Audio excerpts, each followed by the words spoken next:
Begin by simply listening. Slow down and see just how peaceful today can be. Greetings, children. Thanks so much for swinging by. You can call me your host, your obedient servant, Sebastian Smalls. You're killing me, Smalls. Vincent twice. You can always call me Bennet. Today the plan is Elden Ring and Bram Stoker Dracula, kindly read by Christina Wainwright at the San Diego Public Library. Thanks so much for swinging by. Wish us luck.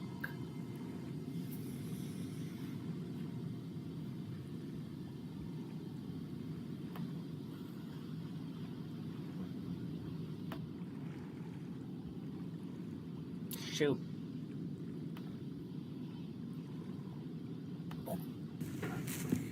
Hi friends, my name is Christina. I'm the manager of the Pacific Beach Library here in San Diego, and I am happy to welcome you today to our first day of our read-along together of Dracula by Bram Stoker. Dracula was originally published in 1897 by Bram Stoker, and in a fun little bit of trivia, he was born in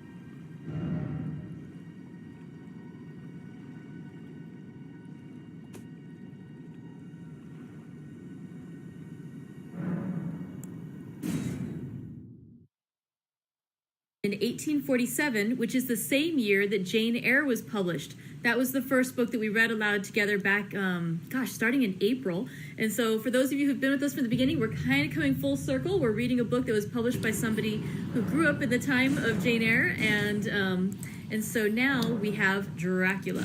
This one is an interesting read. It is, and they are organized as journal entries, and I'm trying to make up my mind if I want to actually, because I've never read this book before, I think I'm going to try to not read too far ahead and maybe see if we can actually get this experience of reading it completely together for the first time. Also, by the way, if anyone would like to comment as to whether you've read the book before, I think that would be interesting. So yeah, if you want to comment and let us know if you've read this before or if it's your first time, that would be lovely. Usually for these read alouds, if there's in case there's anybody new, I call the group Tea with Dracula. I do need to change the name on the group.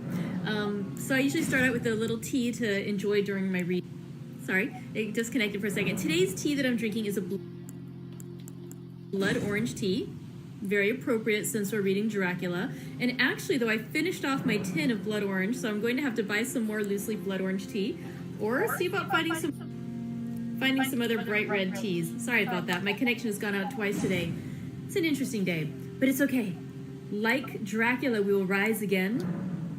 All right, so let's try this blood orange tea. Really, really good. If you'd like to comment too as to what tea you're drinking, I'm always interested to see. I love getting new ideas about good teas to enjoy. Ooh, Jenna was saying she listened to the Orson Welles radio version of Dracula. That does sound like it would be delightful. He has such a good voice, and I think he'd really amp up the drama of it. All right, so let's start with Chapter 1 of Dracula, and it's entitled Jonathan Harker's Journal, and it says it's kept in shorthand. If there's anything else like that are in italics, I'll go ahead and do that, or it's not italics, in like parentheses where they're listing it that way, I'll make the little parentheses hands to kind of indicate that as well. Also, before we get started, I should apologize. There are going to be many, many words that I will not know how to properly pronounce. I'm going to do my best and go through them, and I will try to be consistent in how I pronounce / miss. But if any of you actually do know the proper pronunciations, sorry, it disconnected again. Hopefully we'll make it through today. But yeah, if you actually do know the proper pronunciation, and if I'm really butchering it badly, go ahead and put a comment and let me know, so that way I can do it better the next day as we can. Okay, I think hopefully we're past all the disconnects, and let's keep going. Ready? Chapter 1 of Dracula, Jonathan Harker's Journal, kept in shorthand. 3rd of May, Bistritz. Left Munich at 8:35 p.m. on 1st May, arriving at Vienna early next morning. Should have arrived at 6:46, but train was an hour late. Budapest seems a wonderful place, from the glimpse which I got of it from the train and the little I could walk through the streets. I feared to go very far from the station, as we had arrived late and would start as near the correct time as possible. The impression I had was that we were leaving the west and entering the east. The most western of splendid bridges over the Danube, which is here of noble width and depth, took us among the traditions of Turkish rule. We left in pretty good time and came after nightfall to Klausenburg. Here I stopped for the night at the Hotel Royal. I had for dinner, or rather supper, a chicken done up some way with red pepper, which was very good, but thirsty. Memorandum, get recipe from Mina. I asked the waiter, and he said it was called paprika Händel, and that, as it was a national dish, I should be able to get it anywhere along the Carpathians. I found my smattering of German very useful here. Indeed, I don't know how I should be able to get on without it. Having had some time at my disposal when in London, I had visited the British Museum and made search among the books and maps in the library regarding Transylvania.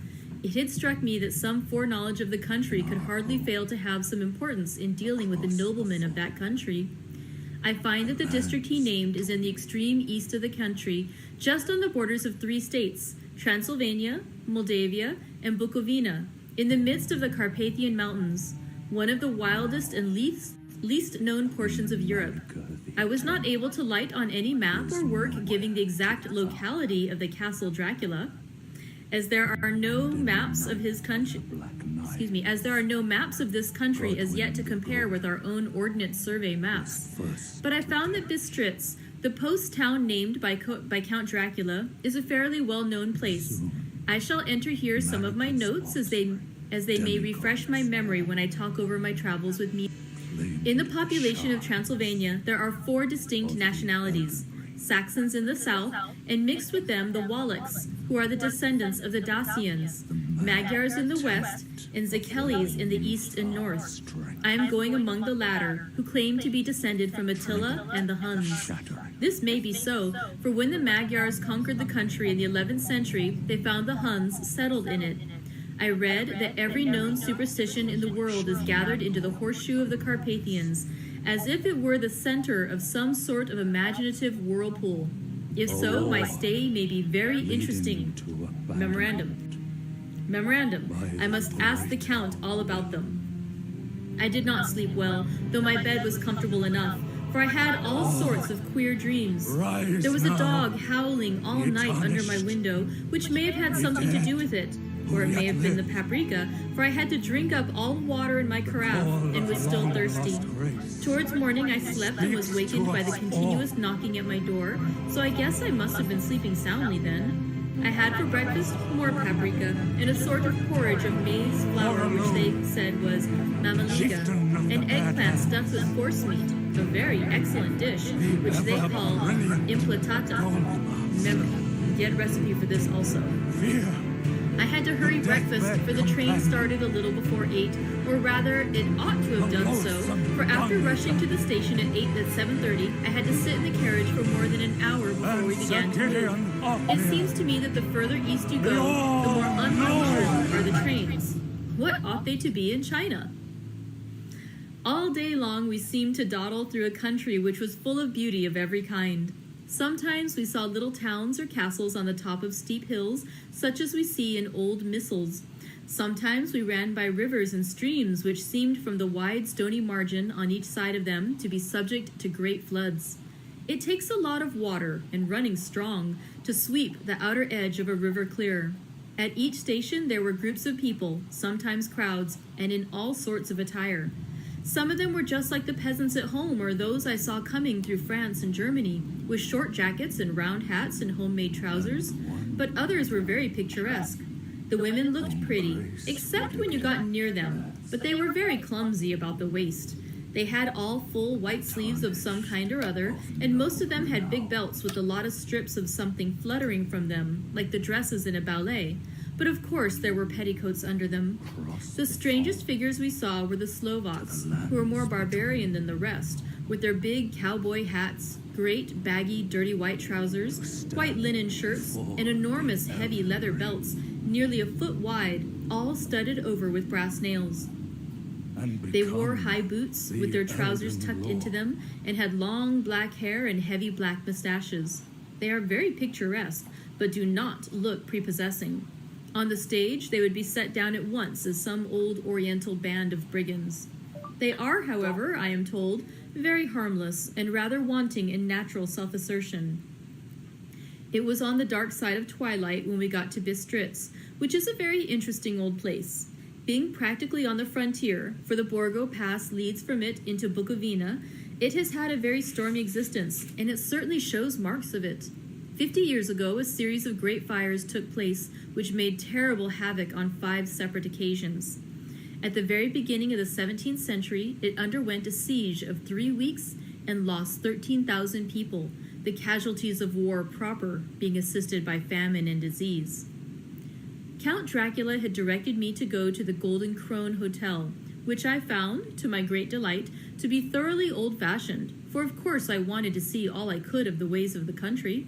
I was evidently expected, for when I got near the door I faced a cheery-looking elderly woman in the usual peasant dress, white undergarment with long double apron, front and back, of colored stuff fitting almost too tight for modesty. When I came close, she bowed and said, "The Herr Englishman?" "Yes," I said, "Jonathan Harker." She smiled and gave some message to the elderly man in white shirt-sleeves who had followed her to the door. He went, but immediately returned with the letter. "My friend, welcome to the Carpathians. I am anxiously expecting you. Sleep well tonight. At 3 tomorrow the diligence will start for Bukovina. A place on it is kept for you. At the Borgo Pass my carriage will await you and will bring you to me. I trust that your journey from London has been a happy one, and that you will enjoy your stay in my beautiful land. Your friend, Dracula." 4th of May. I found that my landlord had got a letter from the Count, directing him to secure the best place on the coach for me, but on making inquiries as to details, he seemed somewhat reticent, and pretended that he could not understand my German. This could not be true, because up to then he had understood it perfectly. At least he answered my questions exactly as if he did. He and his wife, the old lady who had received me, looked at each other in a frightened sort of way. He mumbled out that the money had been sent in a letter, and that was all he knew. When I asked him if he knew Count Dracula and could tell me anything of his castle, both he and his wife crossed themselves and, saying that they knew nothing at all, simply refused to speak further. It was so near the time of starting that I had no time to ask anyone else, for it was all very mysterious and not by any means comforting. Just before I was leaving, the old lady came up to my room and said in a very hysterical way, "Must you go? Oh, young Herr, must you go?" She was in such an excited state that she seemed to have lost her grip of what German she knew, and mixed it all up with some other language which I did not know at all. I was just able to follow her by asking many questions. When I told her that I must go at once and that I was engaged on important business, she asked again, "Do you know what day it is?" I answered that it was the 4th of May. She shook her head as she said again, "Oh yes, I know that, but do you know what day it is?" On my saying that I did not understand, she went on, "It is the eve of St. George's Day. Do you not know that tonight, when the clock strikes midnight, all the evil things in the world will have full sway? Do you know where you are going and what you are going to?" She was in such evident distress that I tried to comfort her, but without effect. Finally, she went down on her knees and implored me not to go, at least to wait a day or 2 before starting. It was all very ridiculous, but I did not feel comfortable. However, there was business to be done, and I could allow nothing to interfere with it. I therefore tried to raise her up and said, as gravely as I could, that I thanked her, but my duty was imperative and that I must go. She then rose and dried her eyes, and taking a crucifix from her neck, offered it to me. I did not know what to do, for as an English churchman, I have been taught to regard such things as in some measure idolatrous, and yet it seemed so ungracious to refuse an old lady meaning so well and in such a state of mind. She saw, I suppose, the doubt in my face, for she put the rosary round my neck and said, "For your mother's sake," and went out of the room. I am writing up this part of the diary whilst I am waiting for the coach, which is, of course, late, and the crucifix is still round my neck. Whether it is the old lady's fear or the many ghostly traditions of this place, or the crucifix itself, I do not know, but I am not feeling nearly as easy in my mind as usual. If this book should ever reach Mina before I do, let it bring my goodbye. Here comes the coach. 5th of May, the castle. The gray of the morning has passed, and the sun is high over the distant horizon, which seems jagged. Whether with trees or hills, I know not, for it is so far off that big things and little are mixed. I am not sleepy, and as I am not to be called till I awake, naturally I write till sleep comes. There are many odd things to put down, and lest who reads them may fancy that I dined too well before I left Bistritz, let me put down my dinner exactly. I dined on what they call robber steak, bits of bacon, onion, and beef, seasoned with red pepper and strung on sticks and roasted over the fire in the simple style of the London cat's meat. The wine was golden Mediache, which produces a queer sting on the tongue, which is, however, not disagreeable. I had only a couple of glasses of this, and nothing else. When I got on the coach, the driver had not taken his seat, and I saw him talking with the landlady. They were evidently talking of me, for every now and then they looked at me, and some of the people who were sitting on the bench outside the door, which they call by a name meaning word-bearer, came and listened, and then looked at me, most of them pityingly. I could hear a lot of words, often repeated, queer words, for there were many nationalities in the crowd. So I quietly got my polyglot dictionary from my bag and looked them up. I must say they were not cheering to me, for amongst them were Ordog, Satan, Pokal, Hell, Stragoika, Witch, Vrolak, and Vlkoslak, both of which mean the same thing, one being Slovak and the other Serbian, for something that is either werewolf or vampire. Memo: I must ask the Count about these superstitions. When we started, the crowd round the inn door, which had by this time swelled to a considerable size, all made the sign of the cross and pointed 2 fingers towards me. With some difficulty, I got a fellow passenger to tell me what they meant. He would not explain at first, but on learning that I was English, he explained that it was a charm or guard against the evil eye. This was not very pleasant for me, just starting for an unknown place to meet an unknown man, but everyone seemed so kind-hearted and so sorrowful and so sympathetic that I could not but be touched. I shall never forget the last glimpse which I had of the inn-yard and its crowd of picturesque figures, all crossing themselves as they stood round the wide archway, with its background of rich foliage of oleander and orange trees in green tubs clustered in the center of the yard. Then our driver, whose wide linen drawers covered the whole front of the box seat, Gotza, they call them, cracked his big whip over his 4 small horses, which ran abreast, and we set off on our journey. I soon lost sight and recollection of ghostly fears in the beauty of the scene as we drove along. Although, had I known the language, or rather languages, which my fellow passengers were speaking, I might not have been able to throw them off so easily.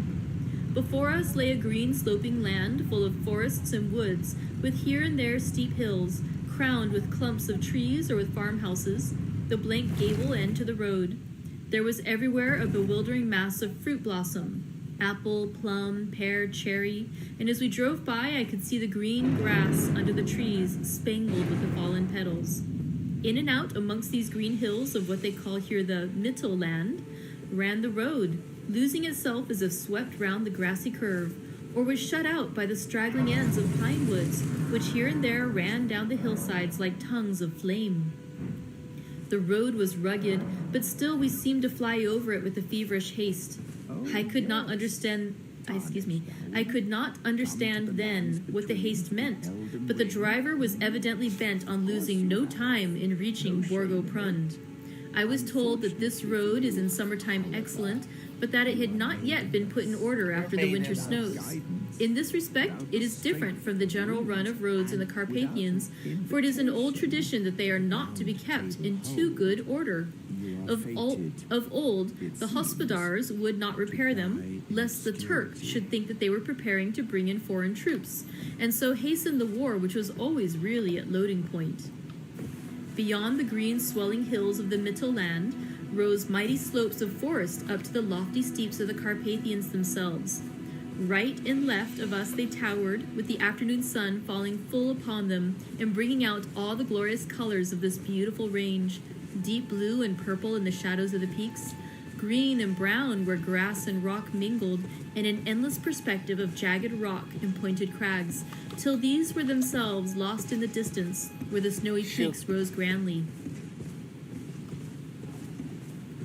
Here and there seemed mighty rifts in the... Sorry, it disconnected there. Let's read that sentence again. Here and there seemed mighty rifts in the mountains, through which, as the sun began to sink, we saw now and again the white gleam of falling water. One of my companions touched my arm as we swept round the base of a hill and opened up the lofty, snow-covered peak of a mountain, which seemed, as we wound on our serpentine way, to be right before us. "Look! Easton Sek! God's seat!" And he crossed himself reverently. As we wound on our endless way, and the sun sank lower and lower behind us, the shadows of the evening began to creep round us. This was emphasized by the fact that the snowy mountaintops still held the sunset and seemed to glow out with a delicate, cool pink. Here and there we passed Czechs and Slovaks, all in picturesque attire, but I noticed that Guatra was painfully prevalent. By the roadside were many crosses, and as we swept by, my companions all crossed themselves. Here and there was a peasant man or woman kneeling before a shrine, who did not even turn round as we approached, but seemed in the self-surrender of devotion to have neither eyes nor ears for the outer world. There were many things new to me. For instance, hayricks in the trees, and here and there very beautiful masses of weeping birch, their white stems shining like silver through the delicate green of the leaves. Now and again we passed a later wagon, the ordinary peasant's cart, with its long snake-like vertebra calculated to suit the inequalities of the road. On this were sure to be seated quite a group of homecoming peasants, the Czechs with their white and the Slovaks with their colored sheepskins, the latter carrying lance fashion, their long staves with axe at end. As the evening fell, it began to get very cold, and the growing twilight seemed to merge into one dark mistiness.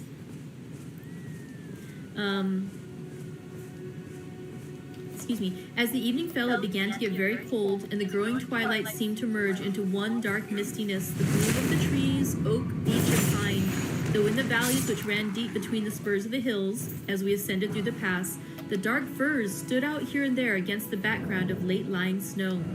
Sometimes, as the road was cut through the pine woods that seemed in the darkness to be closing down upon us, great masses of grayness, which here and there bestrewed the trees, produced a peculiarly weird and solemn effect, which carried on the thoughts and grim fancies engendered earlier in the evening, when the falling sunset threw into strange relief the ghost-like clouds, which amongst the Carpathians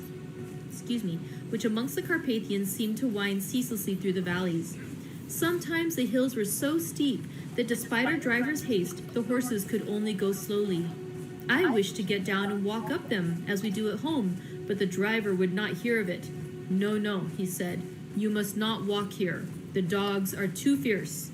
And then he added, with what he evidently meant for grim pleasantry, for he looked round to catch the approving smile of the rest, and you may have enough of such matters before you go to sleep. The only stop he would make was a moment's pause to light his lamps.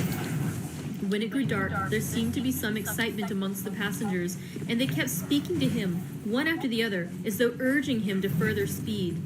He lashed the horses unmercifully with his long whip, and with wild cries of encouragement urged them onto further exertions. Then through the darkness I could see a sort of patch of gray light ahead of us, as though there were a cleft in the hills. The excitement of the passengers grew greater. The crazy coach rocked on its great leather springs and swayed like a boat tossed on a stormy sea. I had to hold on. The road grew more level, and we appeared to fly along. Then the mountains seemed to come nearer to us on each side, to frown down upon us. We were entering on the Borgo Pass. One by one, several of the passengers offered me gifts, which they pressed upon me with an earnestness which would take no denial. These were certainly of an odd and varied kind,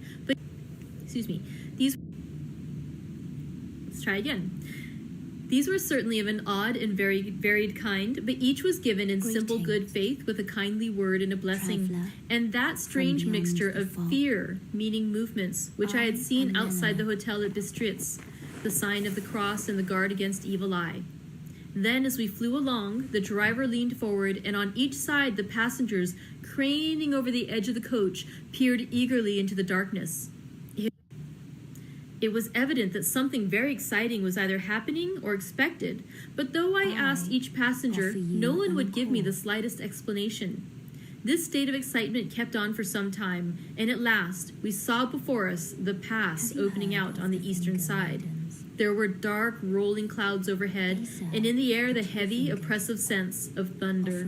It seemed as though the mountain range had separated two atmospheres, and that now we had got into the thunderous one. I was now myself looking out for the conveyance which was to take me to the Count. Each moment I expected to see the glare of lamps through the darkness, but all was dark. The only light was the flickering rays of our own lamps, in which the steam from our hard-driven horses rose in a white cloud. We could see now the sandy road lying white before us, but there was on it no signs of a vehicle. The passengers drew back with a sigh of gladness, which seemed to mock my own disappointment. I was already thinking what I had best do, when the driver, looking at his watch, said to the others something which I could hardly hear. It was spoken so quietly and so low a tone, I thought it was an hour less than the time. Then turning to me, he said in German worse than my own, "There is no carriage here. The Herr is not expected after all. He will now come on to Bukovina and return tomorrow or the next day. Better the next day." Whilst he was speaking, the horses began to neigh and snort and plunge wildly, so that the driver had to hold them up. Then, amongst a chorus of screams from the peasants and a universal crossing of themselves, a caleche with 4 horses drove up behind us, overtook us, and drew up beside the coach. I could see from the flash of our lamps as the rays fell on them that the horses were coal-black and splendid animals. They were driven by a tall man with a long brown beard and a great black hat, which seemed to hide his face from us. I could only see the gleam of a pair of very bright eyes, which seemed red in the lamplight as he turned to us. He said to the driver, "You are early tonight, my friend."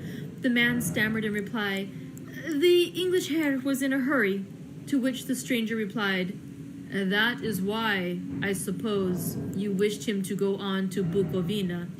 You cannot deceive me, my friend. I know too much, and my horses are swift." As he spoke, he smiled, and the lamplight fell on a hard-looking mouth with very red lips and sharp-looking teeth, as white as ivory. One of my companions whispered to another the line from Berger's Lenore, "Den die Toten reiten schnell," for the dead travel fast. The strange driver evidently heard the words, for he looked up with a gleaming smile. The passenger turned his face away at the same time putting out his 2 fingers and crossing himself. "Give me the Herr's luggage," said the driver, and with exceeding alacrity my bags were handed out and put in the caleche. Then I descended from the side of the coach, as the caleche was close alongside, the driver helping me with a hand which caught my arm in a grip of steel. His strength must have been prodigious. Without a word, he shook his reins, the horses turned, and we swept into the darkness of the pass. As I looked back, I saw the steam from the horses of the coach by the light of the lamps, and projected against it the figures of my late companions, crossing themselves. Then the driver cracked his whip and called to his horses, and off they swept on their way to Bukovina. As they sank into the darkness, I felt a strange chill, and a lonely feeling came over me. But a cloak was thrown over my shoulders and a rug across my knees, and the driver said in excellent German, "The night is chill, mein Herr, and my master the Count bade me take all care of you. There is a flask of Slivovitz, the plum brandy of the country, underneath the seat, if you should require it." I did not take any, but it was a comfort to know it was there all the same. I felt a little strangely and not a little frightened. I think had there been any alternative, I should have taken it, instead of prosecuting that unknown night journey. The carriage went at a hard pace straight along, then we made a complete turn and went along another straight road. It seemed to me that we were simply going over and over the same ground again, and so I took note of some salient point and found that this was so. I would have liked to have asked the driver what this all meant, but I really feared to do so, for I thought that, placed as I was, any protest would have had no effect in case there had been an intention to delay. By and by, however, as I was curious to know how time was passing, I struck a match, and by its flame looked at my watch. It was within a few minutes of midnight. This gave me a sort of shock, for I suppose the general superstition about midnight was increased by my recent experiences. I waited with a sick feeling of suspense. Then a dog began to howl somewhere in a farmhouse far down the road, a long, agonized wailing as if from fear. The sound was taken up by another dog, and then another and another, till, borne on the wind which now sighed softly through the pass, a wild howling began, which seemed to come from all over the country, as far as the imagination could grasp it through the gloom of the night. At the first howl, the horses began to strain and rear, but the driver spoke to them soothingly, and they quieted down, but shivered and sweated as though after a runaway from sudden fright. Then, far off in the distance, from the mountains on each side of us, began a louder and a sharper howling, that of wolves, which affected both the horses and myself in the same way, for I was minded to jump from the caleche and run, whilst they reared again and plunged madly, so that the driver had to use all his great strength to keep them from bolting. In a few minutes, however, my own ears got accustomed to the sound, and the horses so far became quiet that the driver was able to descend and to stand before them. He petted and soothed them and whispered something in their ears, as I have heard of horse tamers doing, and with extraordinary effect, for under his caresses they became quite manageable again, though they still trembled. The driver again took his seat and, shaking his reins, started off at a great pace. This time, after going to the far side of the pass, he suddenly turned down a narrow roadway which ran sharply to the right. Soon we were hemmed in with trees, which in places arched right over the roadway till we passed as through a tunnel, and again great frowning rocks guarded us boldly on either side. Though we were in shelter, we could hear the rising wind, for it moaned and whistled through the rocks, and branches of the trees crashed together as we swept along. It grew colder and colder still, and fine powdery snow began to fall, so that soon we and all around us were covered with a white blanket. The keen wind still carried the howling of the dogs, though this grew fainter as we went on our way. The baying of the wolves sounded nearer and nearer, as though they were closing round on us from every side. I grew dreadfully afraid, and the horses shared my fear. The driver, however, was not in the least disturbed. He kept turning his head to left and right, but I could not see anything through the darkness. Suddenly, away on our left, I saw a faint flickering blue flame. The driver saw it at the same moment. He at once checked the horses and, jumping to the ground, disappeared into the darkness. I did not know what to do, the less as the howling of the wolves grew closer. But while I wondered, the driver suddenly appeared again and without a word took his seat, and we resumed our journey. I think I must have fallen asleep and kept dreaming of the incident, for it seemed to be repeated endlessly, and now looking back, it is like a sort of awful nightmare. Once the flame appeared so near the road that even in the darkness around us I could watch the driver's motions. He went rapidly to where the blue flame arose. It must have been very faint, for it did not seem to illumine the place around it at all, and gathered a few stones, formed them into some device. Once there appeared a strange optical effect. When he stood between me and the flame, he did not obstruct it, for I could see its ghostly flicker all the same. This startled me, but as the effect was only momentary, I took it that my eyes deceived me straining through the darkness. Then for a time there were no blue flames, and we sped onwards through the gloom, with the howling of the wolves around us as though they were following in a moving circle. At last there came a time when the driver went further afield than he had yet gone, and during his absence the horses began to tremble worse than ever, and to snort and scream with fright. I could not see any cause of it, for the howling of the wolves had ceased altogether. But just then the moon, sailing through the black clouds, appeared behind the jagged crest of a beetling, pine-clad rock, and by its light I saw around us a ring of wolves with white teeth and lolling red tongues, with long, sinewy limbs and shaggy hair. They were 100 times more terrible in the grim silence which held them than even when they howled. For myself, I felt a sort of paralysis of fear. It is only when a man feels himself face to face with such horrors that he can understand their true import. All at once, the wolves began to howl as though the moonlight had had some peculiar effect on them. The horses jumped about and reared and looked helplessly round with eyes that rolled in a way painful to see, but the living ring of terror encompassed them on every side, and they had perforce to remain within it. I called to the coachman to come, for it seemed to me that our only chance was to try to break out through the ring, and to aid his approach I shouted and beat the side of the caleche, hoping by the noise to scare the wolves from the side so as to give him a chance of reaching the trap. How he came there I know not, but I heard his voice raised in a tone of imperious command, and looking towards the sound, saw him stand in the roadway. As he swept his long arms, as though brushing aside some impalpable obstacle, the wolves fell back, and back further still. Just then a heavy cloud passed across the face of the moon, so that we were again in darkness. When I could see again, the driver was climbing into the caleche, and the wolves disappeared. This was all so strange and uncanny that a dreadful fear came upon me, and I was afraid to speak or move. The time seemed interminable as we swept on our way, now in almost complete darkness, for the rolling clouds obscured the moon. We kept on ascending, with occasional periods of quick descent, but in the main always ascending.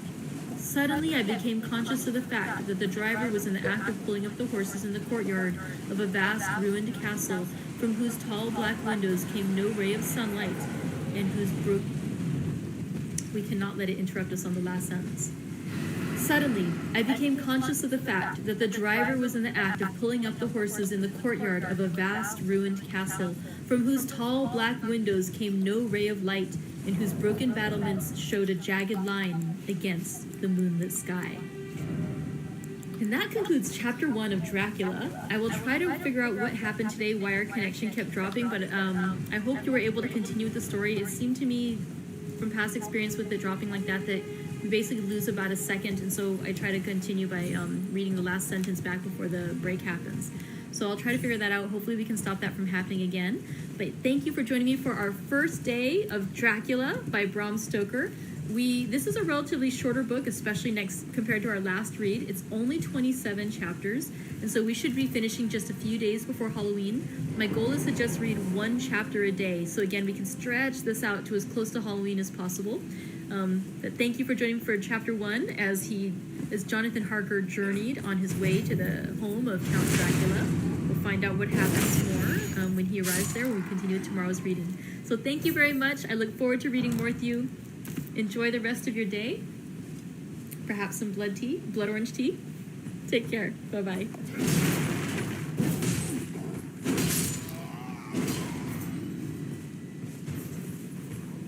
Hello everyone, welcome back. I'm Christina, the manager at the Pacific Beach Library, and I'm happy to join you for day 2 of our read aloud together of Dracula by Bram Stoker. Yesterday we just read one chapter. We're going to just read one chapter every day. We're going to be able to space this one out nicely to take us over really close to Halloween. And so I thought we'd start by enjoying some tea. Today's tea is called Berry Blossom. As you can see, it's another beautiful blood red kind of tea. Hi Helen, good to see you. Let me go ahead and press this one down and pour out. Oh, I hope you guys are enjoying something wonderful today. I hope your day is going beautifully. Let's see. How's my day been going so far? I think it's been good.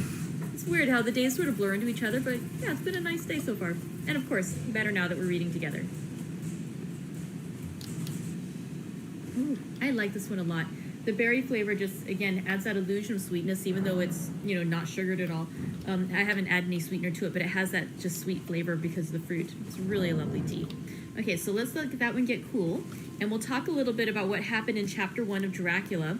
I did want to show you, though, a couple of extra editions. One of my coworkers brought in 2 of her editions from home. And of course, one of them I left with her. Hi, Judy. I'm just going to share. This is another one that we had on our shelf here at the library, just in our paperback classic section. But again, a couple little illustrations. One of the other ones that my coworker brought in, of course I don't have it with me, so I can't show you, but it was beautiful. It had every chapter heading was written in blood red, and so that was nice. But this is the beautiful one. This is the the new annotated edition of Dracula, edited by Leslie S. Klinger. It is stunning. Oh no, we just had a little disconnect. I hope this isn't like yesterday where we get disconnected several times. But let's hope for the best. I'm a little tempted to start over because I think I identified yesterday what the problem was, but I might have forgotten to fix it. So let's keep going. We just got one more chapter of this, and then if it does keep disconnecting today, I really will try to fix it by tomorrow. Sorry. So I was going to say, this beautiful annotated edition, it is stunning. And what's interesting about it is it takes... Let's just take a look at chapter 1. For this first section of chapter 1, what we read yesterday, here's the first couple of paragraphs, like the first 2.5 paragraphs. It goes through 17 footnotes, which on the other half of the page, it gives the first half of one footnote. Then it has a full nother. Oh dear, I went too far. It has a full nother 1, 2, 3, 4, 5, 6 more pages of annotations and footnotes just explaining how the different bits about what was mentioned in those 2.5 paragraphs. So it's a really rich description. I was telling Rebecca, my coworker who brought this in, that what I think I'm going to try doing is reading over the chapter with you in the standard form and then going back and reviewing the annotated edition. Sorry, the disconnects are really annoying. To see if there's anything in particular that we need to add in to explain. So let's go ahead and do a quick review of yesterday's reading. And if there's anything special from the annotation, I'll go ahead and share that with you as we go. So basically, in chapter 1, it was taken from Jonathan Harker's journal. Jonathan Harker is our original narrator here in the book. We're going to have multiple narrators because the entire book is actually told from it's framed as being excerpts from various characters' journals or diaries or even newspaper articles. And so therefore we are getting multiple narrators, each sharing their perspective on the story. And again, we have to keep in mind too how truthful they may or may not be being as we go along, because again, Jonathan Harker is our first narrator, and we can only hope he's being as honest and forthright in his account as he can be. So it starts out with Jonathan Harker is on his way. He's an attorney. He's English. He's on his way to visit a client in Transylvania. This client is named Count Dracula, and he has instructions to stay in a town in Bistritz, and then he's going to catch the conveyance that will take him over to Castle Dracula the following day. So what happens is, as he's getting ready to leave from Bistritz, he informs the proprietors of the hotel where he's staying that he is on his way to visit Castle Dracula. And the woman who is the proprietress of the hotel is basically very perturbed. She doesn't advise him to go, and specifically she doesn't want him to go that day. Because she says, when it is the eve of St. George's Day, when the clock strikes midnight, all the evil things in the world have full sway. And so the implication is that the vampires and the demons will have, a better ability to reach out to the regular human world. And so he is in more jeopardy. She gives him a crucifix to wear. Even though he's not very religious, he takes that from her just out of respect. And when the following day, on May the 5th, he's ready to go and take the coach on the journey to, when he's ready to go to Castle Dracula, he hears the other people in the coach talking about him. And basically they're saying, something about... let's see, let me get, if I can get to the right words. Was friendly. He's saying something like about The Satan dog was and trying to hell kill and me. witches and werewolves or vampires. And he makes a note, which I found super amusing, that he must remember to ask the Count about these superstitions. So they make signs to ward off the evil eye. And in fact, the coachman tries to hurry the trip over, so he gets there an hour earlier beyond when he was expected to arrive, so that he can say, "Oh, look, there's no carriage here to pick." He says there's no carriage here to pick you up, so instead of getting out, you should really just continue on with me and maybe come back the next day or the day after. So the coachman and the people in the carriage are trying to protect Jonathan Harker from being taken in by Count Dracula. But instead, a carriage shows up, and the carriage is driven by a driver who is quite dramatic in his appearance.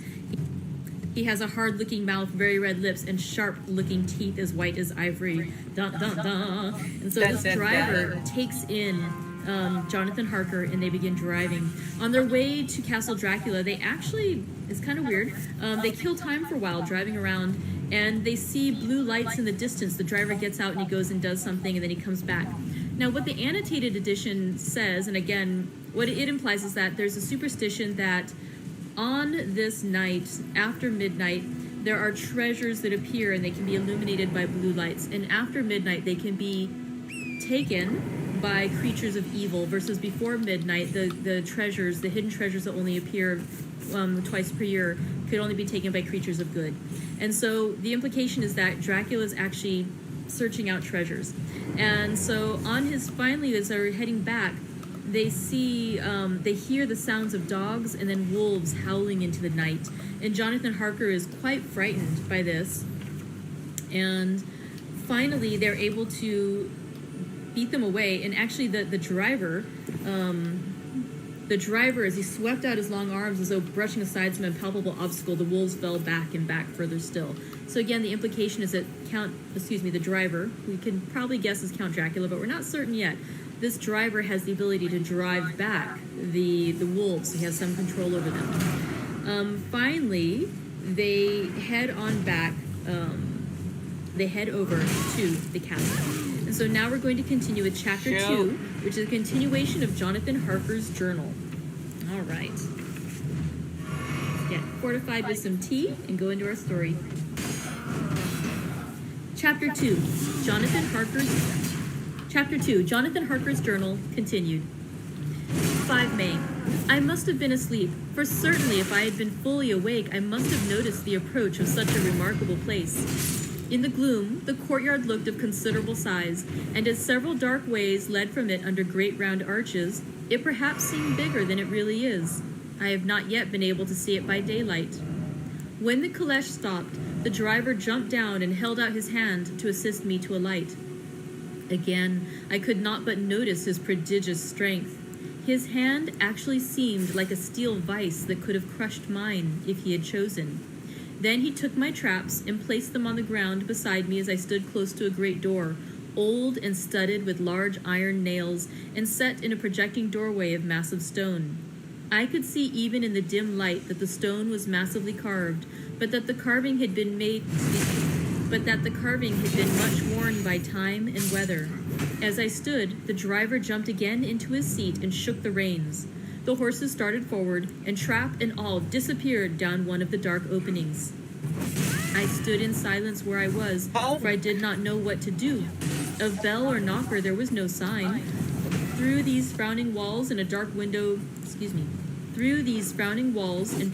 openings, it was not likely that my voice could penetrate. The time I waited seemed endless, and I felt doubts and fears crowding upon me. What sort of place had I come to, and among what kind of people? What sort of grim adventure was it on which I had embarked?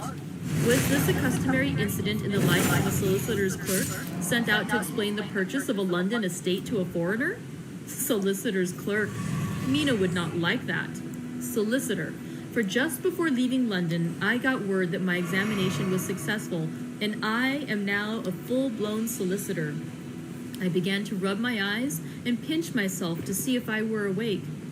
It all seemed like a horrible nightmare to me, and I expected that I should suddenly awake and find myself at home, with the dawn struggling in through the windows, as I had now and again felt in the morning after a day of overwork.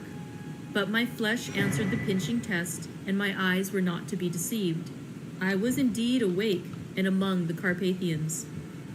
All I could do now was to be patient and to wait the coming of the morning.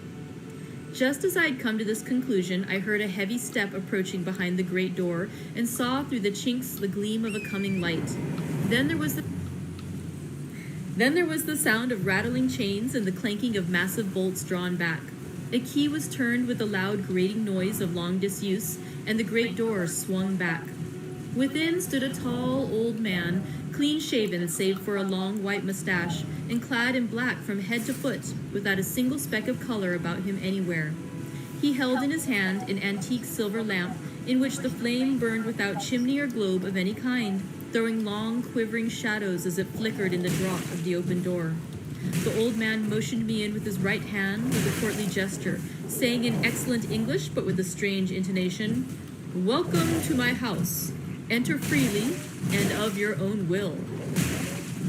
He made no motion of stepping to meet me, but stood like a statue, as though his gesture of welcome had fixed him into stone.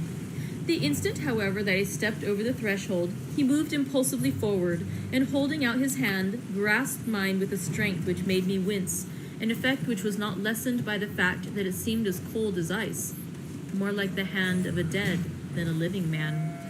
Again he said, "Welcome to my house. Come freely, go safely, and leave something of the happiness you bring." The strength of the handshake was so much akin to that which I had noticed in the driver, whose face I had not seen, that for a moment I doubted if it were not the same person to whom I was speaking. So to make sure, I said interrogatively, "Count Dracula?" He bowed in a courtly way as he replied, "I am Dracula, and I bid you welcome, Mr. Harker, to my house. Come in. The night air is chill, and you must need to eat and rest." As he was speaking, he put the lamp on a bracket on the wall, and stepping out, took my luggage. He had carried it in before I could forestall him. I protested, but he insisted. "Nay, sir, you are my guest. It is late, and my people are not available. Let me see to your comfort myself." He insisted on carrying my traps along the passage, and then up to a great winding stair, and along another great passage, on whose stone floor our steps rang heavily. At the end of this he threw open a heavy door, and I rejoiced to see within a well-lit room in which a table was spread for supper, and on whose mighty hearth a great fire of logs, freshly replenished, flamed and flared. The Count halted, putting down my bags, closed the door, and crossing the room opened another door, which led into a small octagonal room lit by a single lamp, and seemingly without a window of any sort. Passing through this, he opened another door and motioned me to enter. It was a welcome sight, for here was a great bedroom well lighted and warmed with another log fire, also added to but lately, for the top logs were fresh, which sent a hollow roar up the wide chimney. The Count himself left my luggage inside and withdrew, saying, before he closed the door, "You will need, after your journey, to refresh yourself by making your toilette. I trust you will find all you wish. When you are ready, come into the other room, where you will find your supper prepared." The light and warmth and the Count's courteous welcome seemed to have dissipated all my doubts and fears. Having then reached my normal state, I discovered that I was half famished with hunger, so making a hasty toilette, I went into the other room. I found supper already laid out. My host, who stood on one side of the great fireplace, leaning against the stonework, made a graceful wave of his hand to the table and said, "I pray you be seated and sup how you please. You will, I trust, excuse me that I do not join you, but I have dined already, and I do not sup." I handed to him the sealed letter which Mr. Hawkins had entrusted to me. He opened it and read it. Let's go back. I handed to him the sealed letter which Mr. Hawkins had entrusted to me. He opened it and read it gravely. Then, with a charming smile, he handed it to me to read. One passage of it, at least, gave me a thrill of pleasure.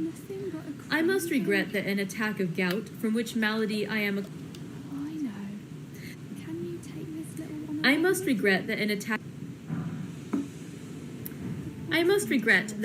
of gout, from which malady I am a constant sufferer, forbids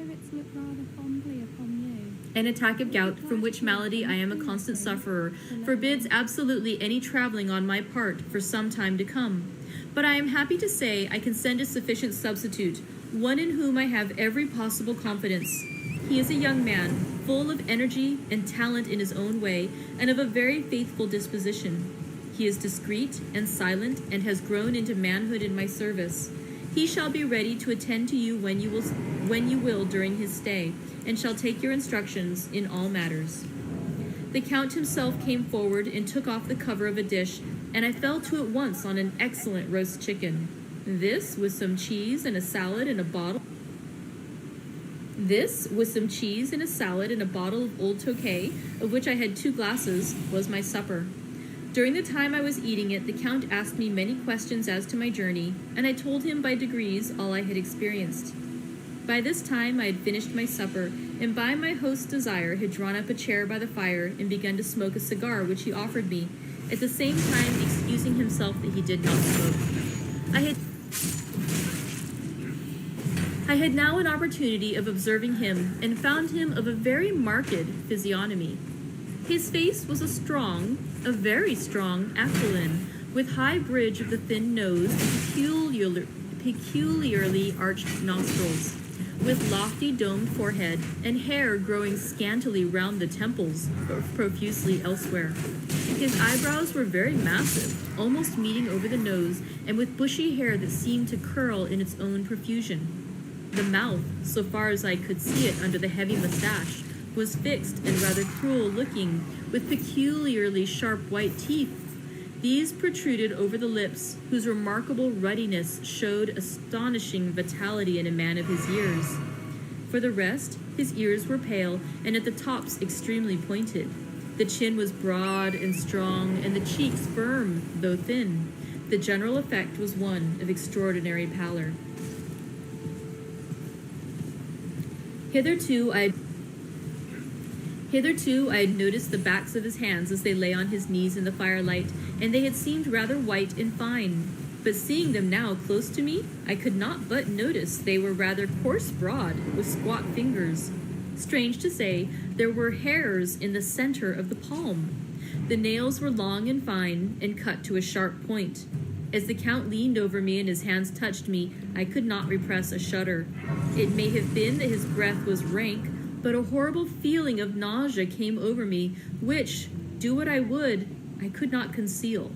The Count, evidently noticing it, drew back, and with a grim sort of smile, which showed more than he had yet done his protuberant teeth, sat himself down again on his own side of the fireplace. We were both silent for a while, and as I looked towards the window, I saw the first dim streak of the coming dawn. There seemed a strange stillness over everything, but as I listened, I heard, as if from down below in the valley, the howling of many wolves. The Count's eyes gleamed, and he said, "Listen to them, the children of the night. What music they make." Seeing, I suppose, some expression in my face strange to him, he added, "Ah, sir, you dwellers in the city cannot enter into the feelings of the hunter." Then he rose and said, "But you must be tired. Your bedroom is all ready, and tomorrow you shall sleep as late as you will. I have to be away till the afternoon, so sleep well and dream well." With a courteous bow, he opened for me himself the door to the octagonal room, and I entered my bedroom. I am all in a sea of wonders. I doubt, I fear, I think strange things which I dare not confess to my own soul. God keep me, if only for the sake of those dear to me. 7 May. It is again early morning, but I have rested and enjoyed the last 24 hours. I slept till late in the day and awoke of my own accord. When I had dressed myself, I went into the room where we had supped and found a cold breakfast laid out, with coffee kept hot by the pot being placed on the hearth. There was a card on the table on which was written, "I have to be absent for a while. Do not wait for me. D." I set to and enjoyed a hearty meal. When I had done, I looked for a bell, so that I might let the servants know I had finished, but I could not find one. There are certainly odd deficiencies in the house, considering the extraordinary evidences of wealth which are round me. The table service is of gold, and so beautifully wrought that it must be of immense value. The curtains and upholstery of the chairs and sofas and the hangings of my bed are of the costliest and most beautiful fabrics, and must have been of fabulous value when they were made, for they are centuries old, though in excellent order. I saw something like them in Hampton Court, but they were worn and frayed and mossy. But still, in none of the rooms is there a mirror. There is not even a toilette glass on my table, and I had to get the little shaving glass from my bag before I could either shave or brush my hair. I have not yet seen a servant anywhere, or heard a sound near the castle except the howling of wolves. Sometime after I'd finished my meal, I do not know whether to call it breakfast or dinner, for it was between 5 and 6 o'clock when I had it, I looked about for something to read, for I did not like to go about the castle until I had asked the Count's permission. There was absolutely nothing in the room, book, newspaper, or even writing materials, so I opened another door in the room and found a sort of library. The door opposite mine I tried, but found it locked. In the library I found, to my great delight, a vast number of English books, whole shelves full of them, and bound volumes of magazines and newspapers. A table in the center was littered with English magazines and newspapers, though none of them were of very recent date. The books were of the most varied kind: history, geography, politics, political economy, botany, geology, law, all relating to England and English life and customs and manners. There were even such books of reference as the London Directory, the Red and Blue Books, Whitaker's Almanac, the Navy, the Army and Navy lists, and, it somehow gladdened my heart to see it, the law list. While I was looking at the books, the door opened and the Count entered. He saluted me in a hearty way and hoped that I had had a good night's rest. Then he went on, "I am glad you found your way in here, for I am sure there is much that will interest you. These companions," and he laid his hand on some of the books, "have been good friends to me, and for some years past, ever since I had the idea of going to London, have given me many, many hours of pleasure. Through them I have come to know your great England, and to know her is to love her. I long to go through the crowded streets of your mighty London, to be in the midst of the whirl and rush of humanity, to share its life, its change, its death, and all that makes it what it is. But alas, as yet I only know your tongue through books. To you, my friend, I look that I know it to speak." "But, Count," I said, "you know and speak English thoroughly." He bowed gravely. "I thank you, my friend, for your all too flattering estimate, but yet I fear that I am but a little way on the road I would travel. True, I know the grammar and the words, but yet I know not how to speak them." "Indeed," I said, "you speak excellently." "Not so," he answered. "Well, I know that, did I move and speak in your London, none there are who would not know me for a stranger. That is not enough for me. Here I am noble, I am boyar. The common people know me, and I am master. But a stranger in a strange land, he is no one. Men know him not, and to know not is to care not for. I am content if I am like the rest, so that no man stops if he sees me, or pauses in his speaking if he hears my words. Ha-ha, a stranger! I have been so long master that I would be master still, or at least that none other should be master of me.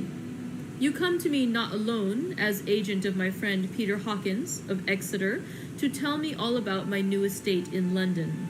You shall, I trust, rest here with me a while, so that by your talking I may learn the English intonation, and I would that you tell me when I make error, even of the smallest, in my speaking.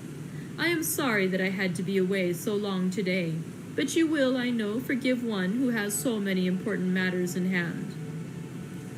Of course, I said all I could about being willing, and asked if I might come into that room when I chose. He answered, "Yes, certainly," and added, "You may go anywhere you wish in the castle, except where the doors are locked, where of course you will not wish to go. There is reason that all things are as they are, and did you see with my eyes and know with my knowledge, you would perhaps better understand."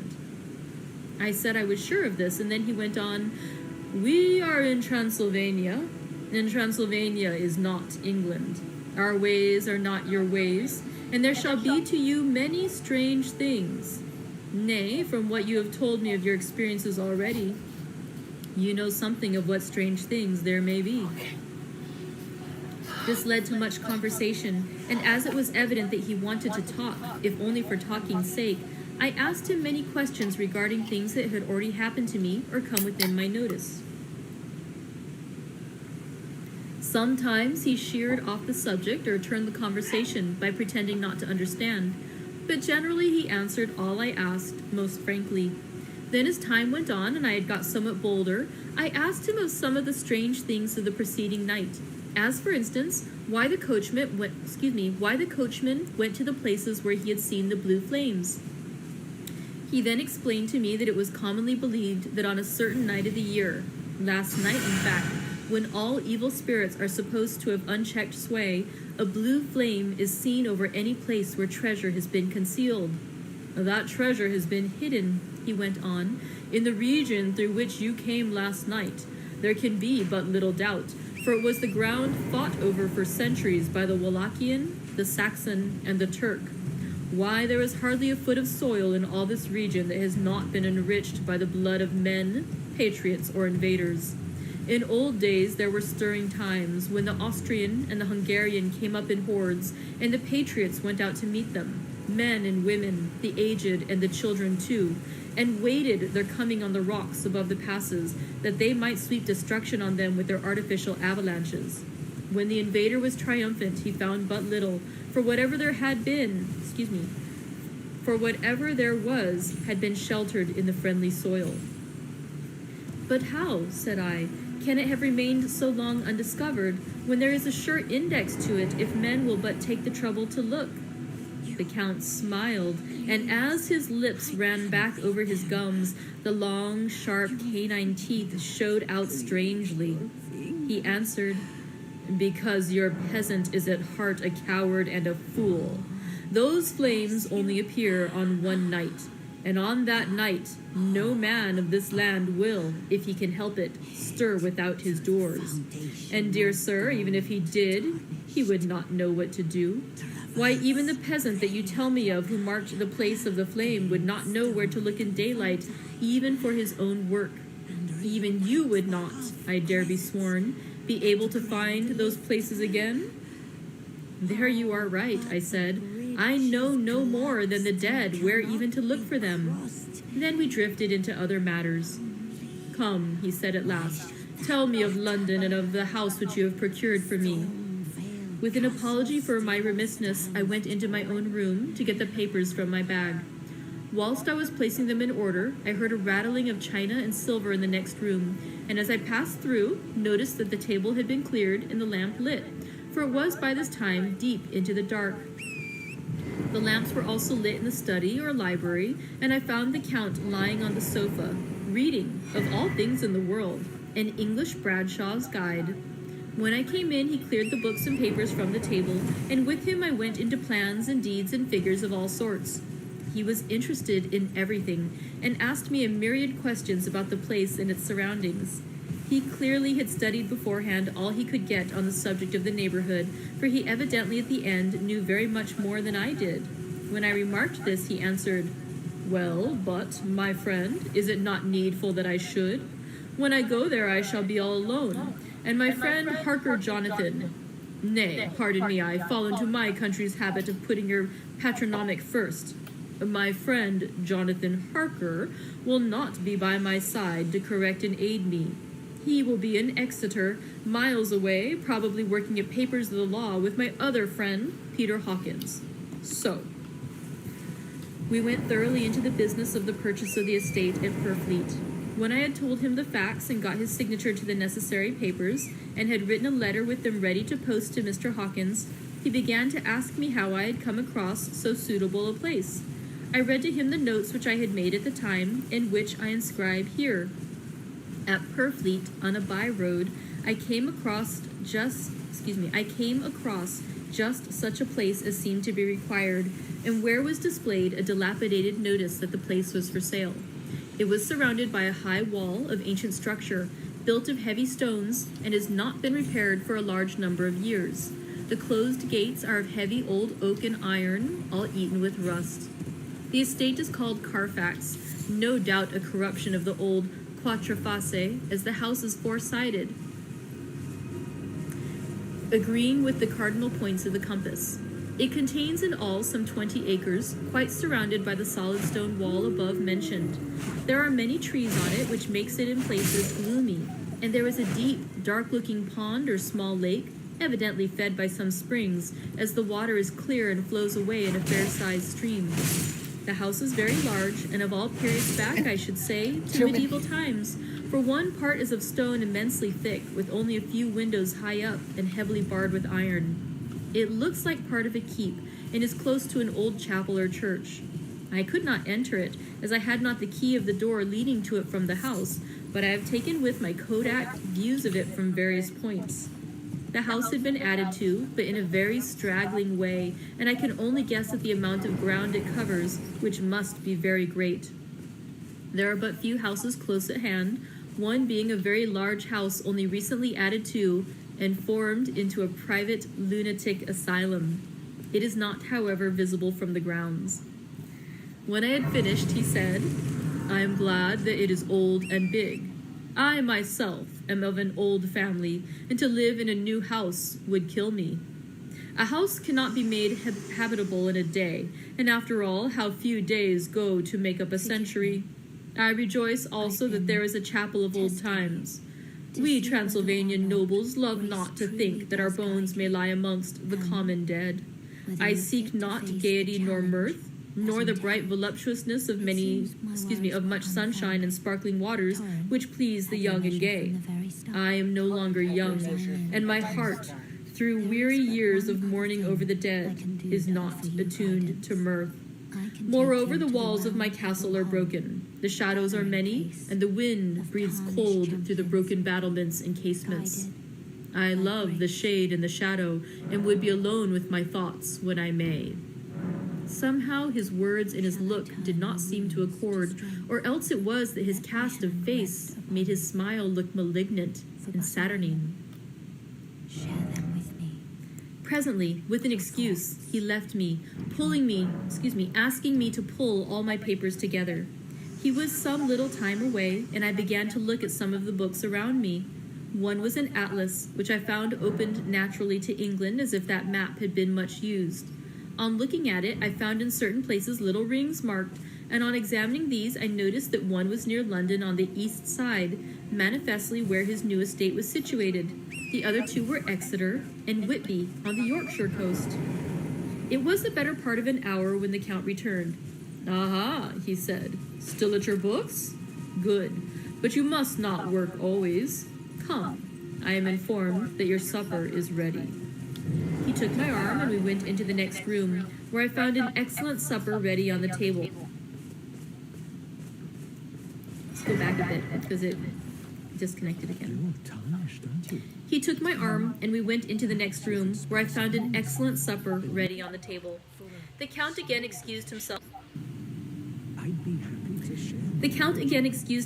As he had dined out on his being away from home. But he sat as on the previous night and chatted whilst I ate. After supper I smoked, as on the last evening, and the Count stayed with me, chatting and asking questions on every conceivable subject, hour after hour. I felt that it was getting very late indeed, but I did not say anything, for I felt under obligation to meet my host's wishes in every way. I was not sleepy, as the long sleep yesterday had fortified me, but I could not help experiencing that chill which comes over one at the coming of the dawn, which is like, in its way, the turn of the tide. They say that people who are near death die generally at the change to the dawn or at the turn of the tide. Anyone who has when tired and tied, as it were, to his post, experienced this change in the atmosphere, can well believe it. All at once we heard the crow of a cock coming up with preternatural shrillness through the clear morning air. Count Dracula, jumping to his feet, said, "Why, there is the morning again. How remiss I am to let you stay up so long. You must make your conversation regarding my dear new country of England less interesting, so that I may not forget how time flies by us." And with a courtly bow, he quickly left me. I went into my room and drew the curtains, but there was little to notice. My window opened into the courtyard. All I could see was the warm gray of quickening sky. So I pulled the curtains again, and have written of this day. 8 May. I began to fear, as I wrote in this book, that I was getting too diffuse. But now I am glad that I went into detail from the first, for there is something so strange about this place, and all in it, that I cannot but feel uneasy. I wish... There is something so strange about this place and all in it that I cannot but feel uneasy.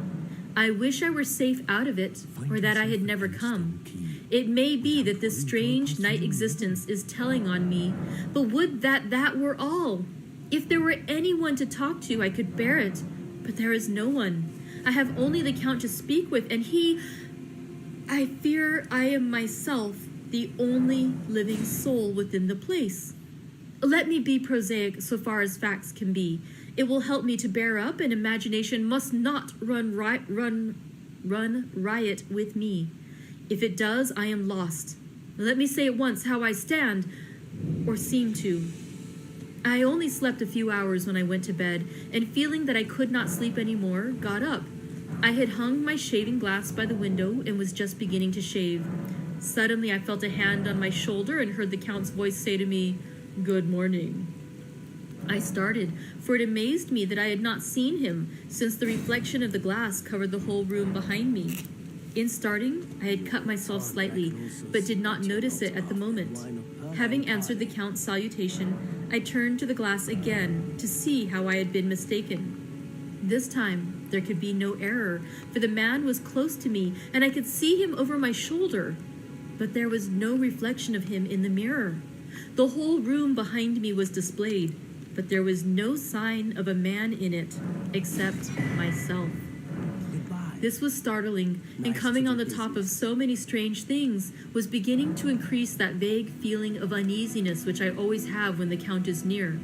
But at the instant I saw the cut had bled a little, and the blood was trickling over my chin. I laid down the razor, turning as I did so half round to look for some sticking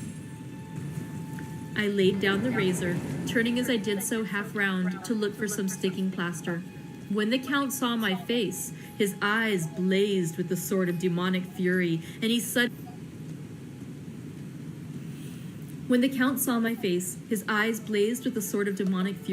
suddenly made a grab at my throat. I drew away, and his hand touched the string of beads which held the crucifix. It made an instant change in him, for the fury passed so quickly I could hardly believe that it was ever there. "Take care," he said. "Take care how you cut yourself. It is more dangerous than you think in this country." Then seizing the shaving glass, he went on, "And this is the wretched thing that has done the mischief. It is a foul bauble of man's vanity. Away with it." And opening the heavy window with one wrench of his terrible hand, he flung out the glass, which was shattered into 1,000 pieces on the stones of the courtyard far below. Then he withdrew without a word. It is very annoying, for I do not see how I am to shave unless in my watch case or the bottom of the shaving pot, which is fortunately of metal. When I went into the dining room, breakfast was prepared, but I could not find the Count anywhere, so I breakfasted alone. It is strange that as yet I have not seen the Count eat or drink. He must be a very peculiar man. After breakfast, I did a little exploring in the castle.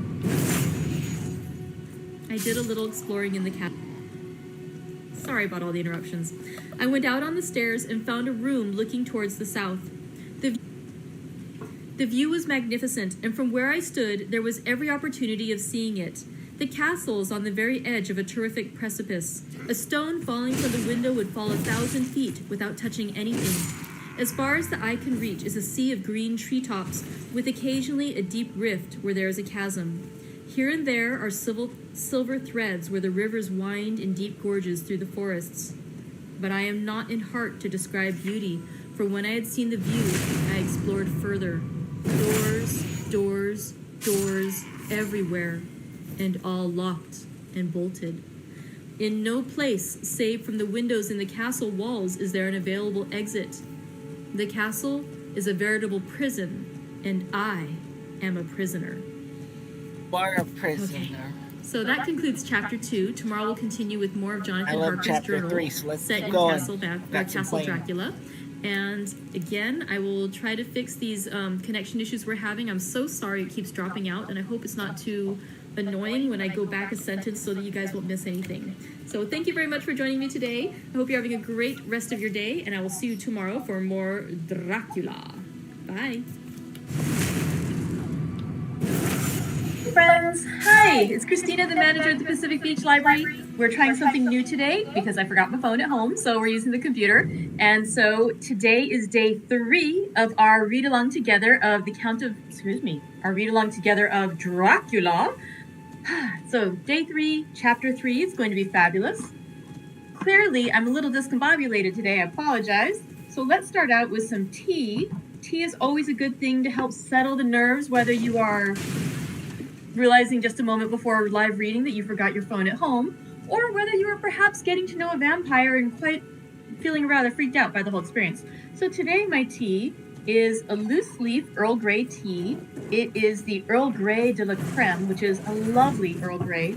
It has a little bit of vanilla flavor added to it, and it's delightful. Shoot, I'm gonna die. Don't die. Get out. It's a really fun tea. I like this one a lot. All right, so let's go ahead and get started with a discussion about yesterday's chapter, and then we'll get into chapter 3, which I peeked ahead just a tiny bit. I'm so sorry. I'm going to try really hard not to peek ahead anymore, but it was so good. Okay, chapter 2, Jonathan Harker's journal. We're continuing a few chapters of Jonathan Harker. We're going to have 4 days of Jonathan Harker's journal. And yesterday's chapter dealt with May 5th and May 6th, I believe it was. And basically in this one, it starts out with Jonathan saying how he has arrived at Castle Dracula, the home of Count Dracula, and that just the house is kind of unusual. He speaks a bit with the Count of Monte Cristo. They hear the wolves howling outside, and he mysteriously says, "Listen to them, the children of the night, what music they make," which I'd heard that quote before from Dracula, and I thought he was actually referring to other vampires rather than to wolves. So I hadn't realized. I also realized I've never seen a classic Dracula film. I've just seen things including vampires and making allusion to Dracula. So this is going to be wonderful. We're all going to get really more knowledgeable about Dracula by the end of this reading. Let's see. So, on his entry for May 7th, it's kind of interesting too because he stays up all night talking with Dracula. He wakes up rather late the following day, and then he has a big breakfast, and he's all alone in the house. He finds the library. Yay, everyone loves the library. He finds the library to his great delight, and he finds books and magazines and things like that. And in fact, it turns out that Count Dracula has been rather assiduously learning a lot about England, because when he goes to live at his new home, he wants to be fluent in the language and just really knowledgeable about what it's like to live in London. And so he talks about the city with Jonathan Harker, and things are going well. The next day, though, things get rather weird in a wonderful way for us as readers. Not so much for Jonathan Harker. When he wakes up, he admits he feels uneasy. He's shaving in the morning, and he suddenly feels the hand of the Count on his shoulder. But when he looks in the mirror, he does not see the reflection of the Count. And again, he sort of does that whole thing where he looks behind him, he sees the Count, but he looks in the mirror, he does not see the Count. So we know it's because he's a vampire, and vampire reflections don't show, at least in this world, in mirrors. And so, but Jonathan Harker is rather confused by what's going on. He just thinks it's something weird. In the confusion, he cuts himself, and blood drips down his chin. When that happens, the Count suddenly gets, his eyes seem to blaze with a demonic fury. He reaches for Jonathan Harker's throat. But when he grabs him, his hand touches the chain of the crucifix, which makes him step back. And he basically says, "Take care of yourself. When you cut yourself, it can be more dangerous than you think in this country." So, I guess it might be safer to cut yourself when you're not in the home of a vampire. He then takes the little mirror that Jonathan Harker was using to shave with and says, "This is the problem. It was vanity. You shouldn't have such a thing." And he literally throws it out the window and destroys Jonathan Harker's mirror. So, from there, That actually happens in real life. there's a little bit about, Destroy he has mirrors breakfast, and then after breakfast, he goes out to look around. And as he looks, he sees this beautiful view, but then when he explores the house a bit more, he just finds door after door after door of locked doors. And previously the Count had told him, you're welcome to explore any room of the house, except the rooms with locked doors. So the chapter 2 ended with him saying, the castle is a veritable prison, and I am a prisoner. So, really dramatic. Let's find out what happens in chapter 3, where we continue with Jonathan Harker's journal. When I found that I was a prisoner, a sort of wild feeling came over me. I rushed up and down the stairs, trying every door and peering out of every window I could find. But after a little, the conviction of my helplessness overpowered all other feelings. When I look back after a few hours, I think I must have been mad for the time, for I behaved much as a rat does in a trap. When, however, the conviction had come to me that I was helpless, I sat down quietly, as I have ever done anything in my life, and began to think over what was best to be done. I am thinking still, and as yet have come to no definite conclusion. Of one thing only am I certain, that it is no use making my ideas known to the Count. He knows well that I am in prison, and as he has done it himself, and has doubtless his own motives for it, he would only deceive me if I trusted him fully with the facts. So far as I can see, my only plan will be to keep my knowledge and my fears to myself, and my eyes open. I am, I know, either being deceived, like a baby, by my own fears, or else I am in desperate straits, and if the latter be so, I need, and shall need, all my brains to get through. I had hardly come to this conclusion when I heard the great door below shut, and knew that the Count had returned. He did not come at once into the library, so I went cautiously to my own room and found him making the bed. This was odd, but only confirmed what I had all along thought, that there were no servants in the house. When later I saw him through the chink of the hinges of the door laying the table in the dining room, I was assured of it. For if he does himself all these menial offices, surely it is proof that there is no one else in the castle. It must have been the Count himself who was the driver of the coach that brought me here. This is a terrible thought, for if so, what does it mean that he could control the wolves as he did by only holding up his hand in silence? How was it that all the people at Bistritz and on the coach had some terrible fear for me? What meant the giving of the crucifix, of the garlic, of the wild rose, of the mountain ash? Bless that good woman who hung the crucifix round my neck, for it is a comfort and a strength to me whenever I touch it. It is odd that a thing that I have been taught to regard with disfavor and as idolatrous should in a time of loneliness and trouble be of help. Is it that there is something in the essence of the thing itself, or that it is a medium, a tangible help in conveying memories of sympathy and comfort? Sometime, if it may be, I must examine this matter and try to make up my mind about it. In the meantime, I must find out all I can about Count Dracula, as it may help me to understand. Tonight, he may talk of himself if I turn the conversation that way. I must be very careful, however, not to awake his suspicion. Midnight.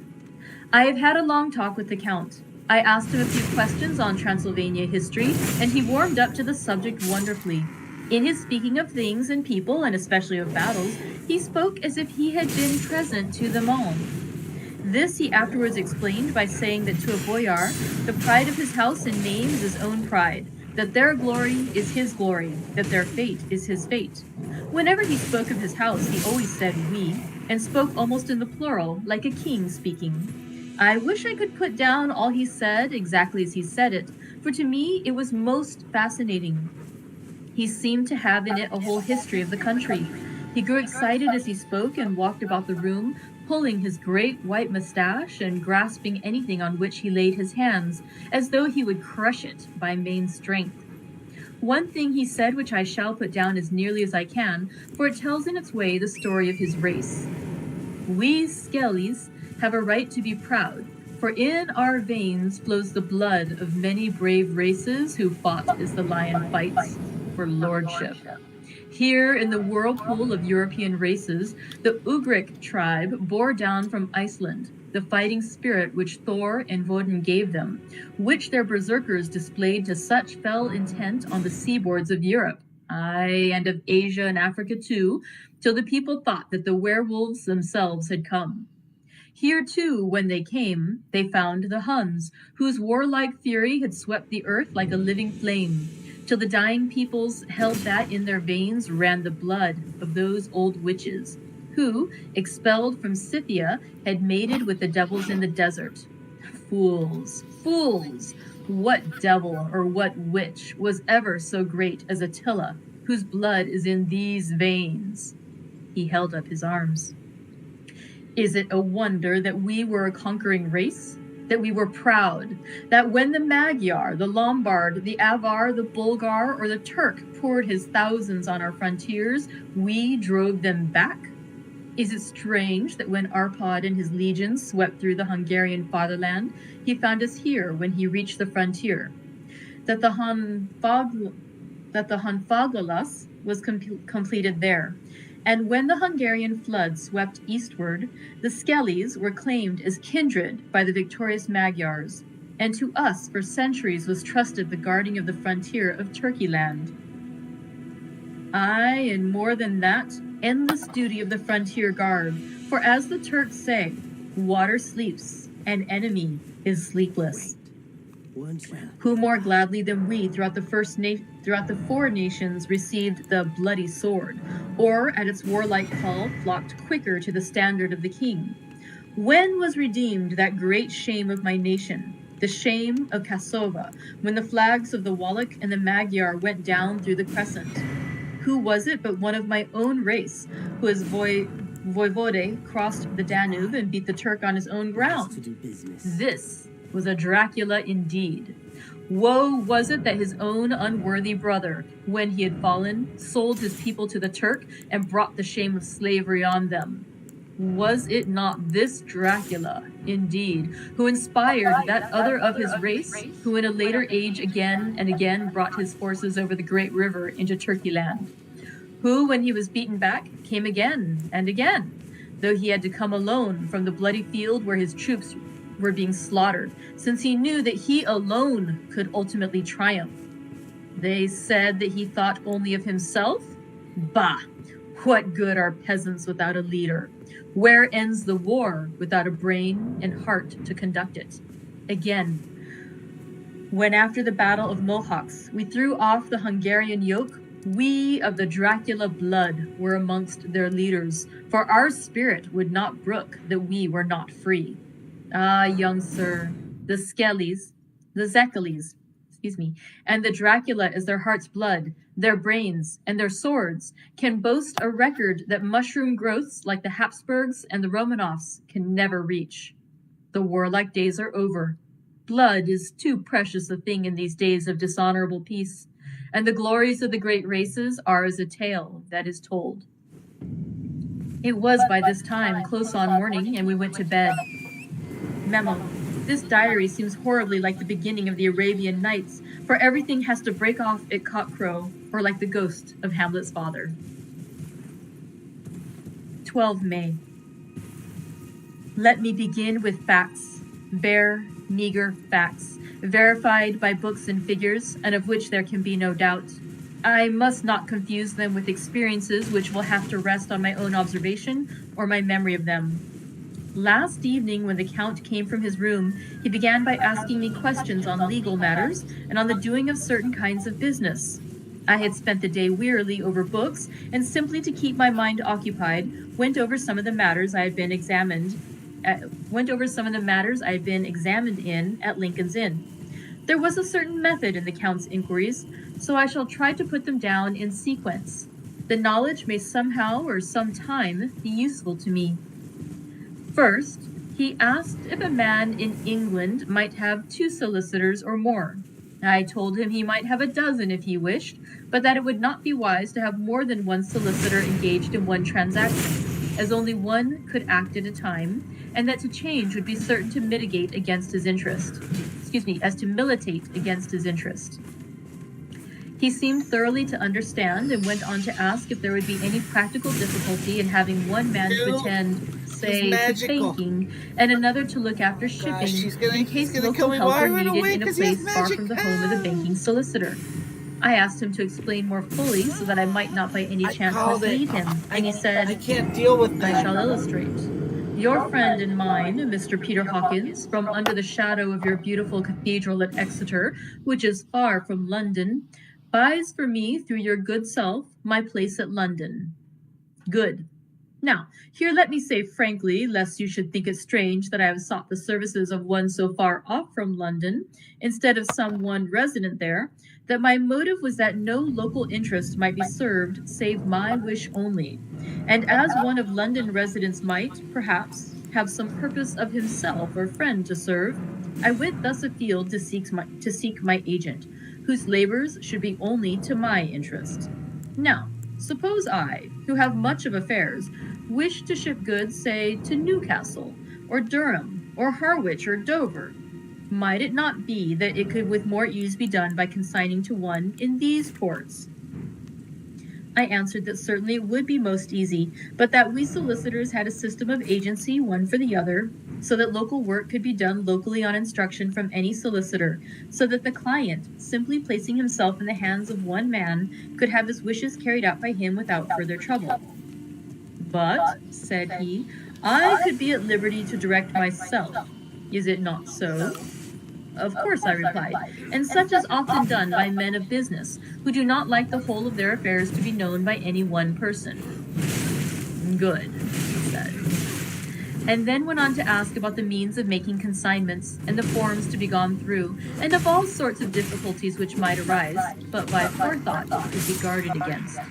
I explained all these things to him to the best of my ability, and he certainly left me under the impression that he would have made a wonderful solicitor, for there was nothing that he did not think of or foresee. For a man who was never in the country and who did not evidently do much in the way of business, his knowledge and acumen were wonderful. When he had settled himself on these points of which we had spoken, and I had verified all as well as I could by the books available, he suddenly stood up and said, Have you written your first letter to our friend, Mr. Peter Hawkins, or to any other? It was with some bitterness in my heart that I answered that I had not, that as yet I had not seen any opportunity of sending letters to anybody. Then write now, my young friend, he said, laying a heavy hand on my shoulder. Write to our friend and to any other, and say, if it will please you, that you shall stay with me until a month from now.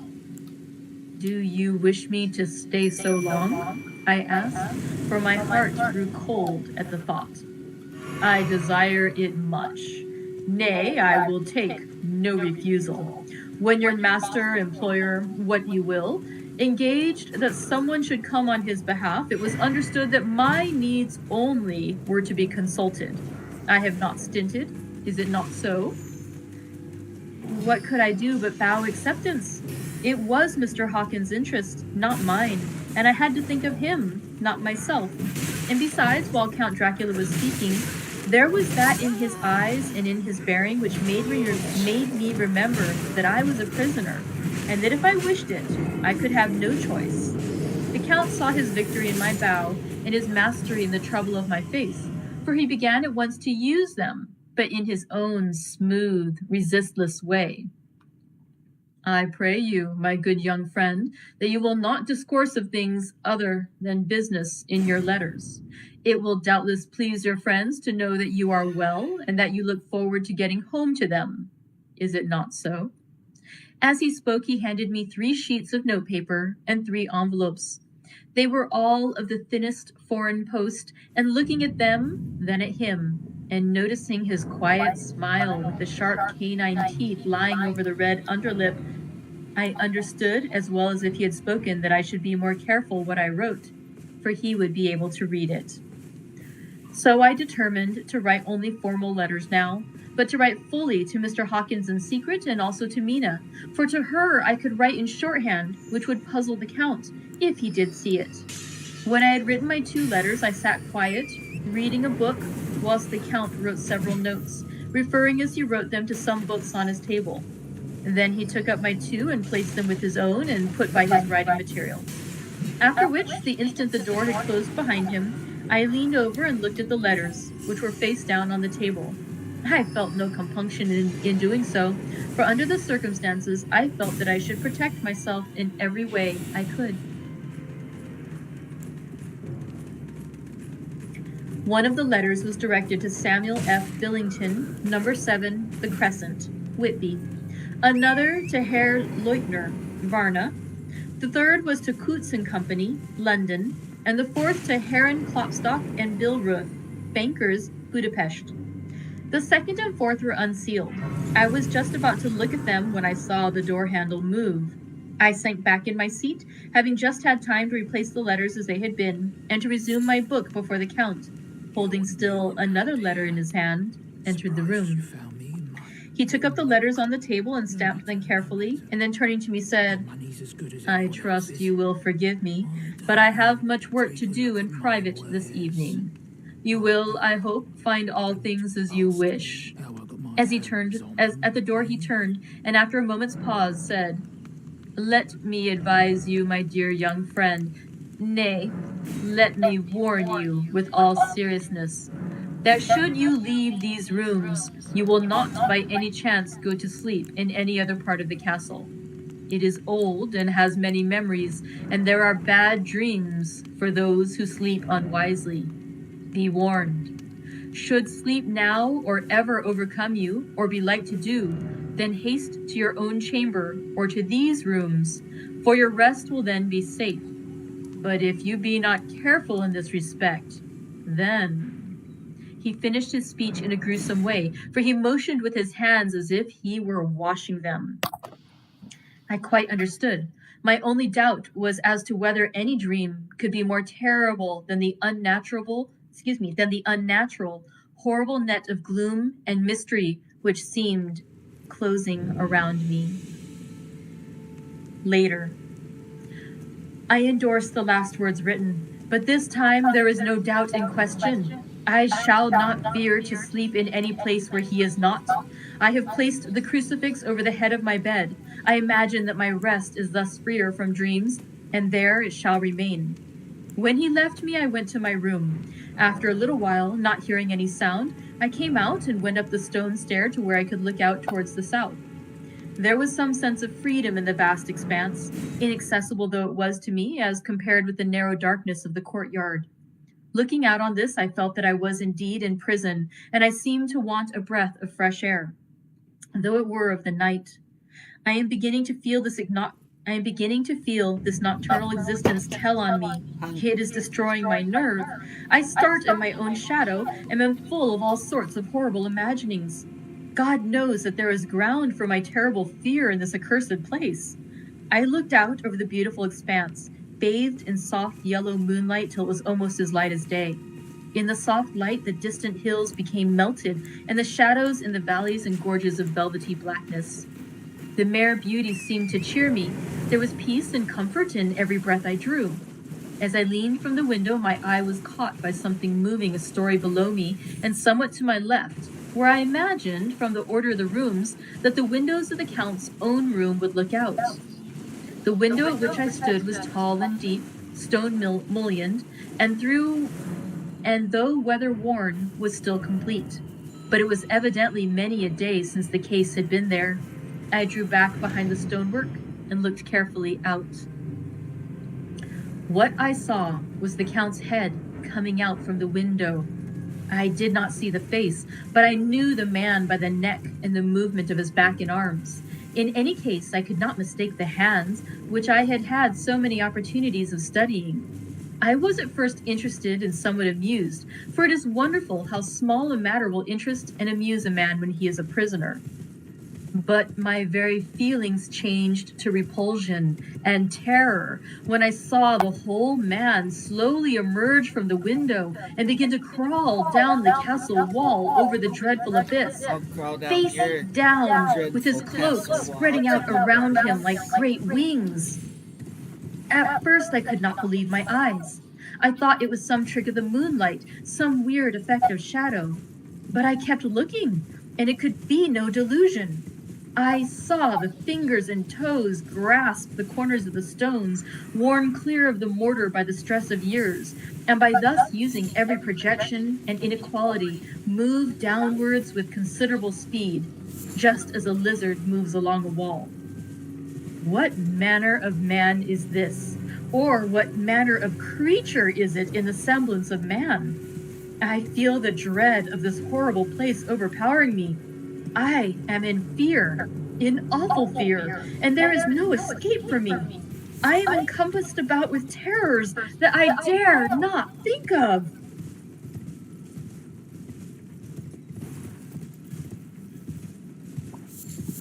May 15. Once more, I have seen the Count go out in his lizard fashion. He moved downwards in a sidelong way, some 100 feet down and a good deal to the left. He vanished into some hole or window. When his head had disappeared, I leaned out to try and see more, but without avail. The distance was too great to allow a proper angle of sight. I knew he had left the castle now, and thought to use the opportunity to explore more than I had dared to do as yet. I went back to the room, and taking a lamp, tried all the doors. They were all locked, as I had expected, and the locks were comparatively new. But I went down the stone stairs to the hall where I had entered originally. I found I could pull back the bolts easily enough and unhook the great chains. But the door was locked, and the key was gone. That key must be in the Count's room. I must watch should his door be unlocked, so that I may get it and escape. I went on to make a thorough examination of the various stairs and passages, and to try the doors that opened from them. 1 or 2 small rooms near the hall were open, but there was nothing to see in them except old furniture, dusty with age and moth-eaten. At last, however, I found one door at the top of the stairway which, though it seemed to be locked, gave a little under pressure.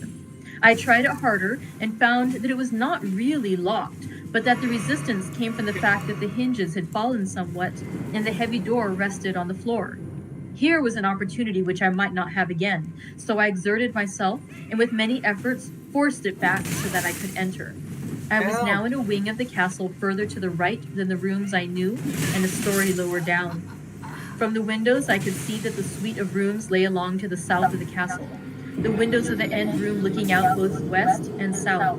On the latter side, as well as to the former, there was a great precipice. The castle was built on the corner of a great rock, so that on 3 sides it was quite impregnable, and great windows were placed here where sling or bow or culverin could not reach, and consequently light and comfort, impossible to a position which had to be guarded, were secured. To the west was a great valley, and then, rising far away, great jagged mountain fastnesses, rising peak on peak, the sheer rock studded with mountain ash and thorn, whose roots clung in cracks and crevices and crannies of the stone. This was evidently the portion of the castle occupied by the ladies in bygone days, for the furniture had more air of comfort than any I had seen. The windows were curtainless, and the yellow moonlight, flooding in through the diamond panes, enabled one to see even colors, whilst it softened the wealth of dust which lay over all, and disguised in some measure the ravages of time and the moth. My lamp seemed to be of little effect in the brilliant moonlight, but I was glad to have it with me, for there was a dread loneliness in the place which chilled my heart and made my nerves tremble. Still, it was better than living alone in the rooms which I had come to hate from the presence of the Count, and after trying a little to school my nerves, I found a soft quietude come over me. Here I am, sitting at a little oak table, where in old times possibly some fair lady sat to pen, with much thought and many blushes, her ill-spelt love letter, and writing in my diary in shorthand all that has happened since I closed it last. It is 19th century up to date with a vengeance, and yet, unless my senses deceive me, the old centuries had, and have, powers of their own which mere modernity cannot kill.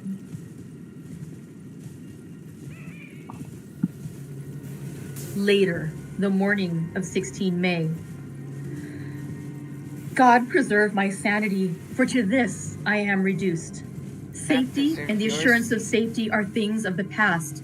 Whilst I live on here, there is but one thing to hope for, that I may not go mad, if indeed I be not mad already. If I be sane, then surely it is maddening to think that of all the foul things that lurk in this hateful place, the Count is the least dreadful to me? That to him alone I can look for safety, even though this be only whilst I can serve his purpose? Great God, merciful God, let me be calm, for out of that way lies madness indeed. I begin to get new lights on certain things which have puzzled me. Up to now, I never quite knew what Shakespeare meant when he made Hamlet say, "My tablets, quick my tablets, 'tis meet that I put it down," etc.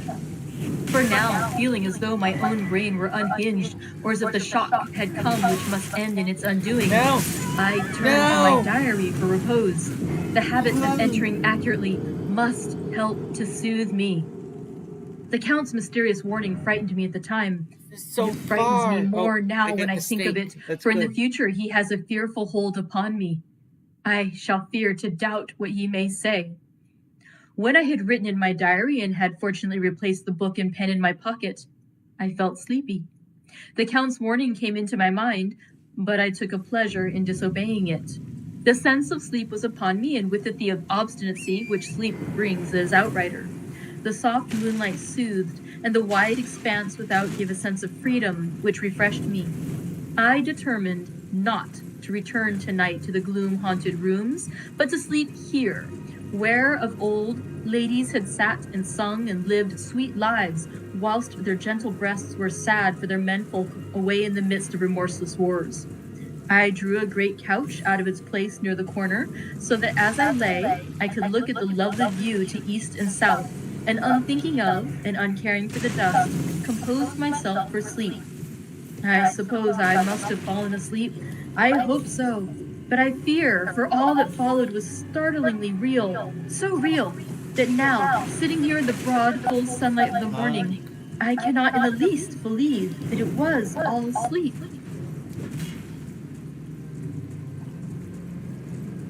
I was not alone.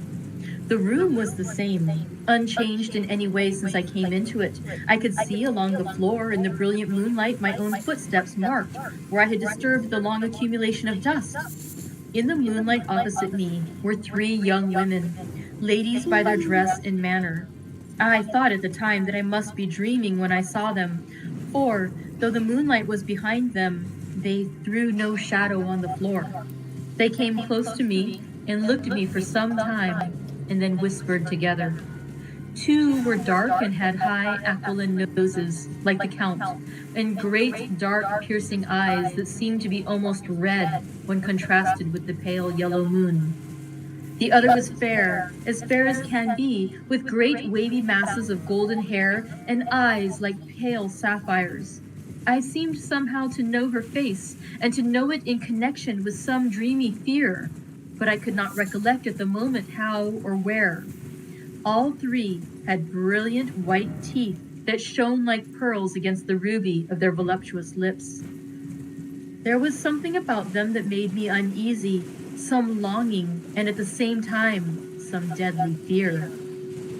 I felt in my heart a wicked, burning desire that they would kiss me with those red lips. It is not good to note this down, lest some day it should meet Mina's eyes and cause her pain. But it is the truth. They whispered together, and then they all 3 laughed. Such a silvery, musical laugh, but as hard as though the sound never could have come through the softness of human lips. It was like the intolerable, tingling sweetness of water glasses when played on by a cunning hand. The fair girl shook her head coquettishly, and the other 2 urged her on. One said, "Go on, you are first, and we shall follow. Yours is the right to begin." The other added, "He is young and strong. There are kisses for us all." I lay quiet, looking out under my eyelashes in an agony of delightful anticipation. The fair girl advanced and bent over me till I could feel the movement of her breath upon me. Sweet it was in one sense, honey sweet, and sent the same tingling through the nerves as her voice, but with a bitter underlying the sweet, a bitter offensiveness. as one smells in blood. I was afraid to raise my eyelids, but looked out and saw perfectly under the lashes. The girl went on her knees and bent over me, simply gloating. There was a deliberate voluptuousness which was both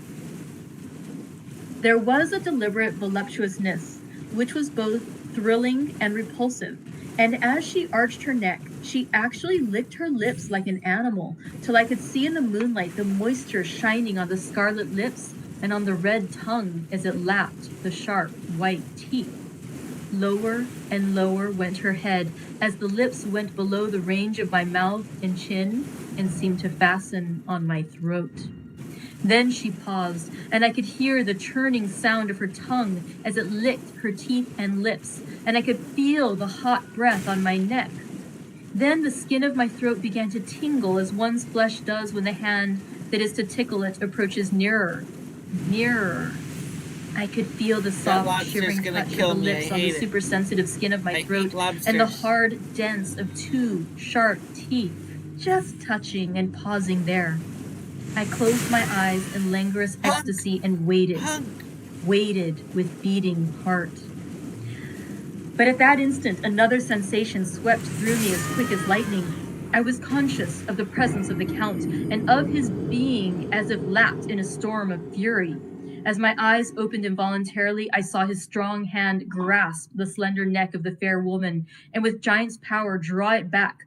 The blue eyes transformed with fury, the white teeth champing with rage, and the fair cheeks blazing red with passion. But the Count, never did I imagine such wrath and fury, even to the demons of the pit. His eyes were positively blazing. The red light in them was lurid, as if the flames of hellfire blazed behind them. His face was deathly pale, and the lines of it were hard like drawn wires. The thick eyebrows that met over the nose now seemed like a heaving bar of white-hot metal. With a fierce sweep of his arm, he hurled the woman from him, and then motioned to the others, as though he were beating them back. It was the same imperious gesture that I had seen used to the wolves. In a voice which, though low and almost in a whisper, seemed to cut through the air and then ring around the room, he said, "How dare you touch him, any of you? How dare you cast eyes on him when I had forbidden it? Back, I tell you all. This man belongs to me. Beware how you meddle with him, or you'll have to deal with me." Right. The fair girl, with a laugh of ribald coquetry, turned to answer him. "You yourself never loved. You never loved." On this, the other women joined, and such a mirthless, hard, soulless laughter rang through the room that it almost made me faint to hear. It seemed like the pleasure of fiends. Then the Count turned, after looking at my face attentively, and said in a soft whisper, "Yes, I too can love. You yourselves can tell it from the past. Is it not so? Well, now I promise you that when I am done with him, you shall kiss him at your will. Now go. I must awaken him, for there is work to be done." All my runes? "Are we to have nothing tonight?" said one of them, with a low laugh, as she pointed to the bag which he had thrown upon the floor, and which moved as though there were some living thing within it. For answer, he nodded his head. One of the women jumped forward and opened it. If my ears did not deceive me, there was a gasp and a low wail, as of a half-smothered child.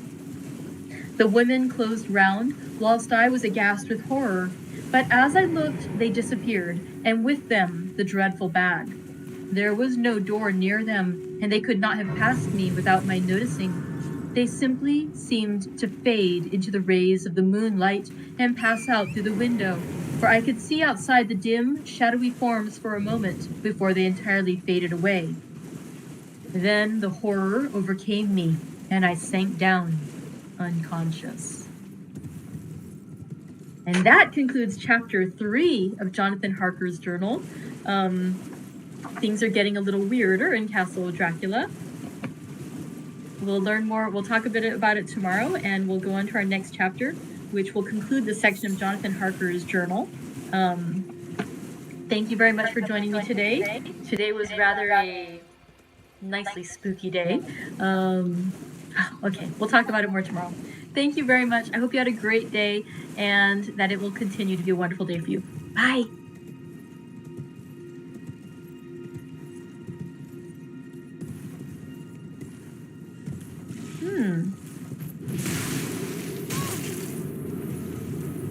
Hi everyone, welcome back. I'm Christina, the manager at the Pacific Beach Library. I'm happy to be with you today for day number 4 of our read aloud together of Dracula by Bram Stoker.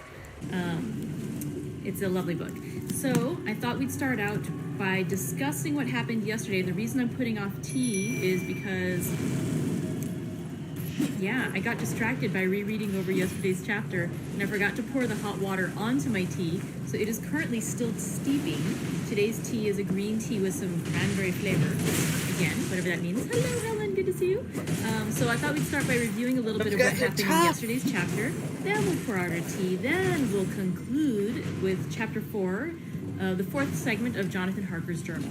So yesterday we read chapter 3, Jonathan Harker's journal, also continued, and the previous day's reading had ended with his feeling like he was a prisoner in Castle Dracula. And so it began with him trying to search through the house, looking around to see what he, where he could explore, if there was any way out, and just feeling very trapped. He also decides that he needs to learn more by talking with the Count and convincing him to speak about who he is and what's going on. And so what he ends up doing is that evening, he has a conversation with the Count where he talks a bit about his history, about his family's history, of his people in that region, and they talk about that. The following evening, or a day or so later, whenever, another evening, they speak to, on the 12th, about his dealings that he's going to have with various attorneys in England. And he asks, is it possible, is it allowed to have multiple attorneys to do multiple things for me? And Jonathan Harker's like, well, it's recommended that if you're, you don't need to have different attorneys for different places per se, because they can coordinate with each other, but you certainly can have as many attorneys as you want. So they have these rather, sensible discussions, and things are going well. By the way, also, the Count makes a point of telling young Jonathan Harker that I would like to advise you that the house has memories and there are bad dreams for those who sleep unwisely. And so he says that Jonathan Harker should make a point to sleep in his room.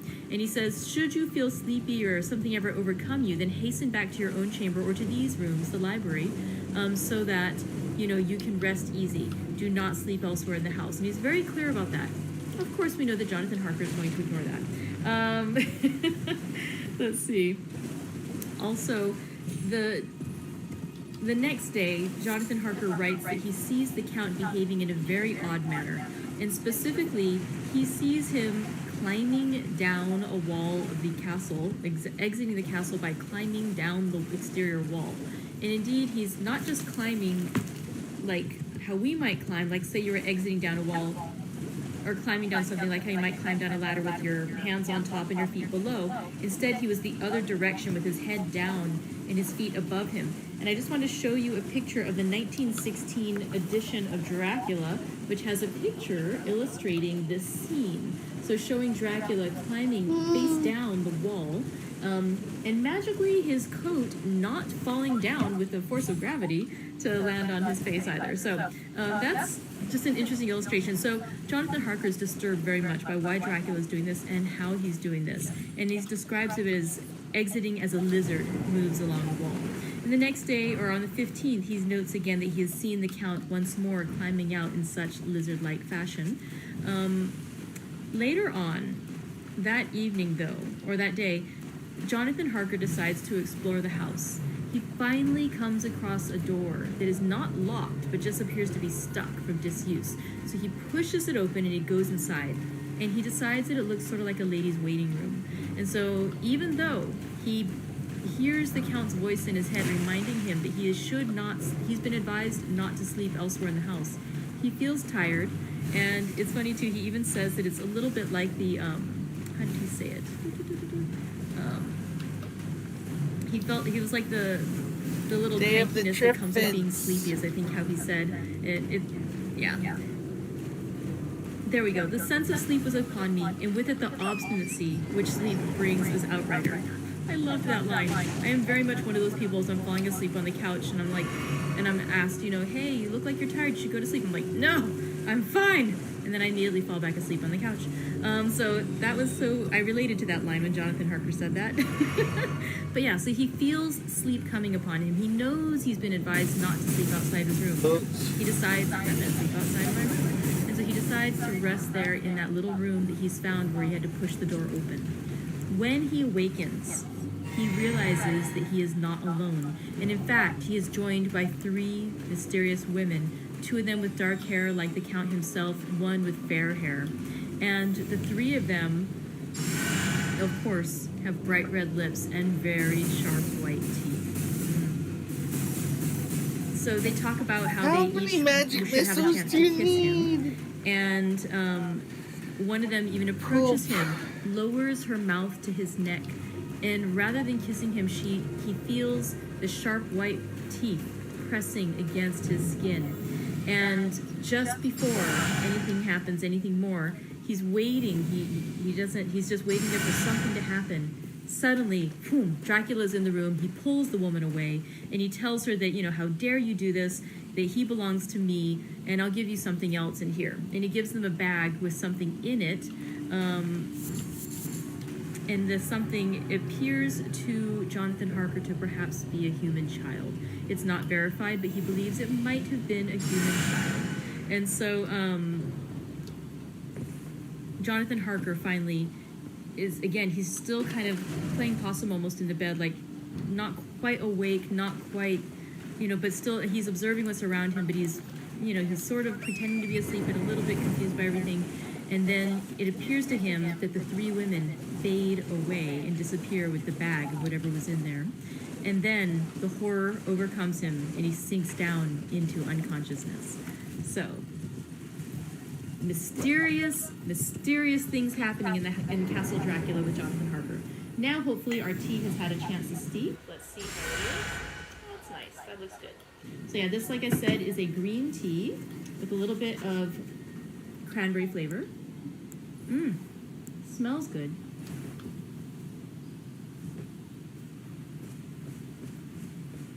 That is good. The cranberry is pretty faint in this one. The green tea is the overpowering scent, and I like a green tea, so that's good.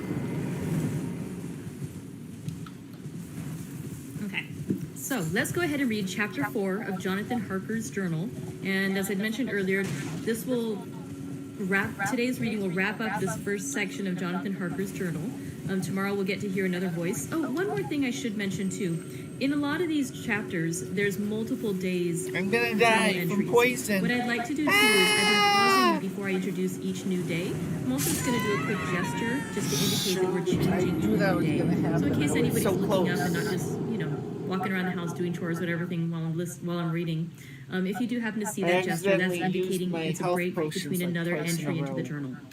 Okay, so now let's go ahead and start with Chapter 4, Jonathan Harker's Journal, continued. I awoke in my own bed. If it be that I had not dreamt, the Count must have carried me here. I tried to satisfy myself on the subject, but could not arrive at any unquestionable result. To be sure, there were certain small evidences, such as that my clothes were folded and laid by in a manner which was not my habit. My watch was still unwound, and I am rigorously accustomed to wind it the last thing before going to bed, and many such details. But these things are no proof, for they may have been evidences that my mind was not as usual, and, for some cause or another, I had certainly been much upset. I must watch for proof. Of one thing I am glad. If it was that the Count carried me here and undressed me, he must have been hurried in his task, for my pockets are intact. I am sure this diary would have been a mystery to him, which he would not have brooked. He would have taken or destroyed it. As I look round this room, though it has not been to me so full of fear, it is now a sort of sanctuary. Though it has been to me so full of fear, it is now a sort of sanctuary. For nothing can be more dreadful than those awful women who are waiting to suck my blood. Oh, vampires. 18 Oh May. God. I have been down to look at that room again in daylight, crabs for are I mean. must know the truth. When I got to the doorway at the top of the stairs, I found it closed. It had been so forcibly driven against the jamb that part of the woodwork was splintered. I could see that the bolt of the lock had not been shot, but the door is fastened from the inside. I fear it was no dream, and must act on this surmise. 19 May. I am surely in the toils. Last night the Count You're asked in me the- in the suavest tones to write 3 letters, one saying that You're my in the work here was toils. nearly done and that I should start for home within a few days, another that I was starting on the next morning from the time of the letter, and the third that I had left the castle and arrived at Bistritz. I would fain have rebelled, but felt that in the present state of things it would be madness to quarrel openly with the Count, whilst I am so absolutely in his power, and to refuse would be to excite his suspicion and to arouse his anger. What is He that knows growl? that I know too much, and that I must not live, lest I be dangerous to him. My only chance is to prolong my opportunities. Something may occur which will give me a chance to escape. I saw in his eyes something of that glittering wrath which was manifest when he hurled that fair woman from him. He explained to me that posts were few and uncertain, and that my writing now would ensure ease of mind to my friends, and he assured me with so much impressiveness that he would I countermand get by the with a later little letters, piece of mind which from would my be held hand. over at Bistritz until due time, in case chance would admit of my prolonging my stay, that to oppose him would have been to create new suspicion. I therefore pretended to fall in with his views and asked him what dates I should put on the letters. He calculated a minute and then said, the first should be June 12th, the second June 19, and the third June 29. I now know the span of my life. God help me. 28 May. There is a chance of escape, or at any rate of being able to send word home. A band of Zegani have come to the castle and are encamped in the courtyard. These Zegani are gypsies. I have notes of them in my book. They are peculiar to this part of the world, though allied to the ordinary gypsies all the world over. There are thousands of them in Hungary and Transylvania who are almost outside all law. They attach themselves as a rule to some great noble or boyar and call themselves by his name. They are fearless and without religion, save superstition, and they talk only their own varieties of the Romany tongue. I shall write some letters home and shall try to get them to have them posted. I have already spoken to them through my window to begin acquaintanceship. They took their hats off and made obeisance and many signs, which, however, I could not understand any more than I could their spoken language.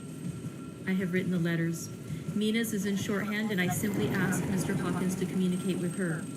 To her, I have explained my situation, but without the horrors which I may only surmise. It would shock and frighten her to death were I to expose my heart to her. No!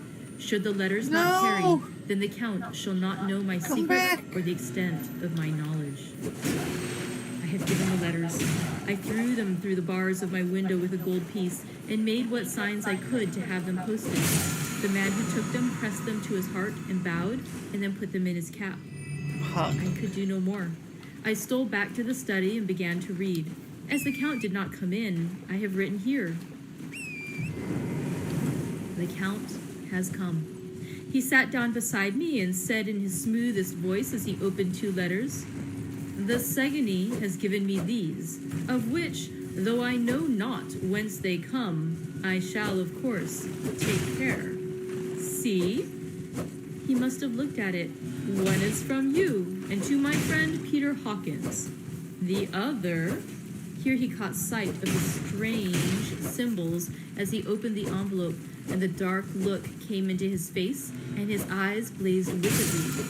The other is a vile thing, an outrage upon friendship and hospitality. It is not signed. Well, so it cannot matter to us. And he calmly held letter and envelope in the flame of the lamp till they were consumed. Then he went on. The letter to Hawkins.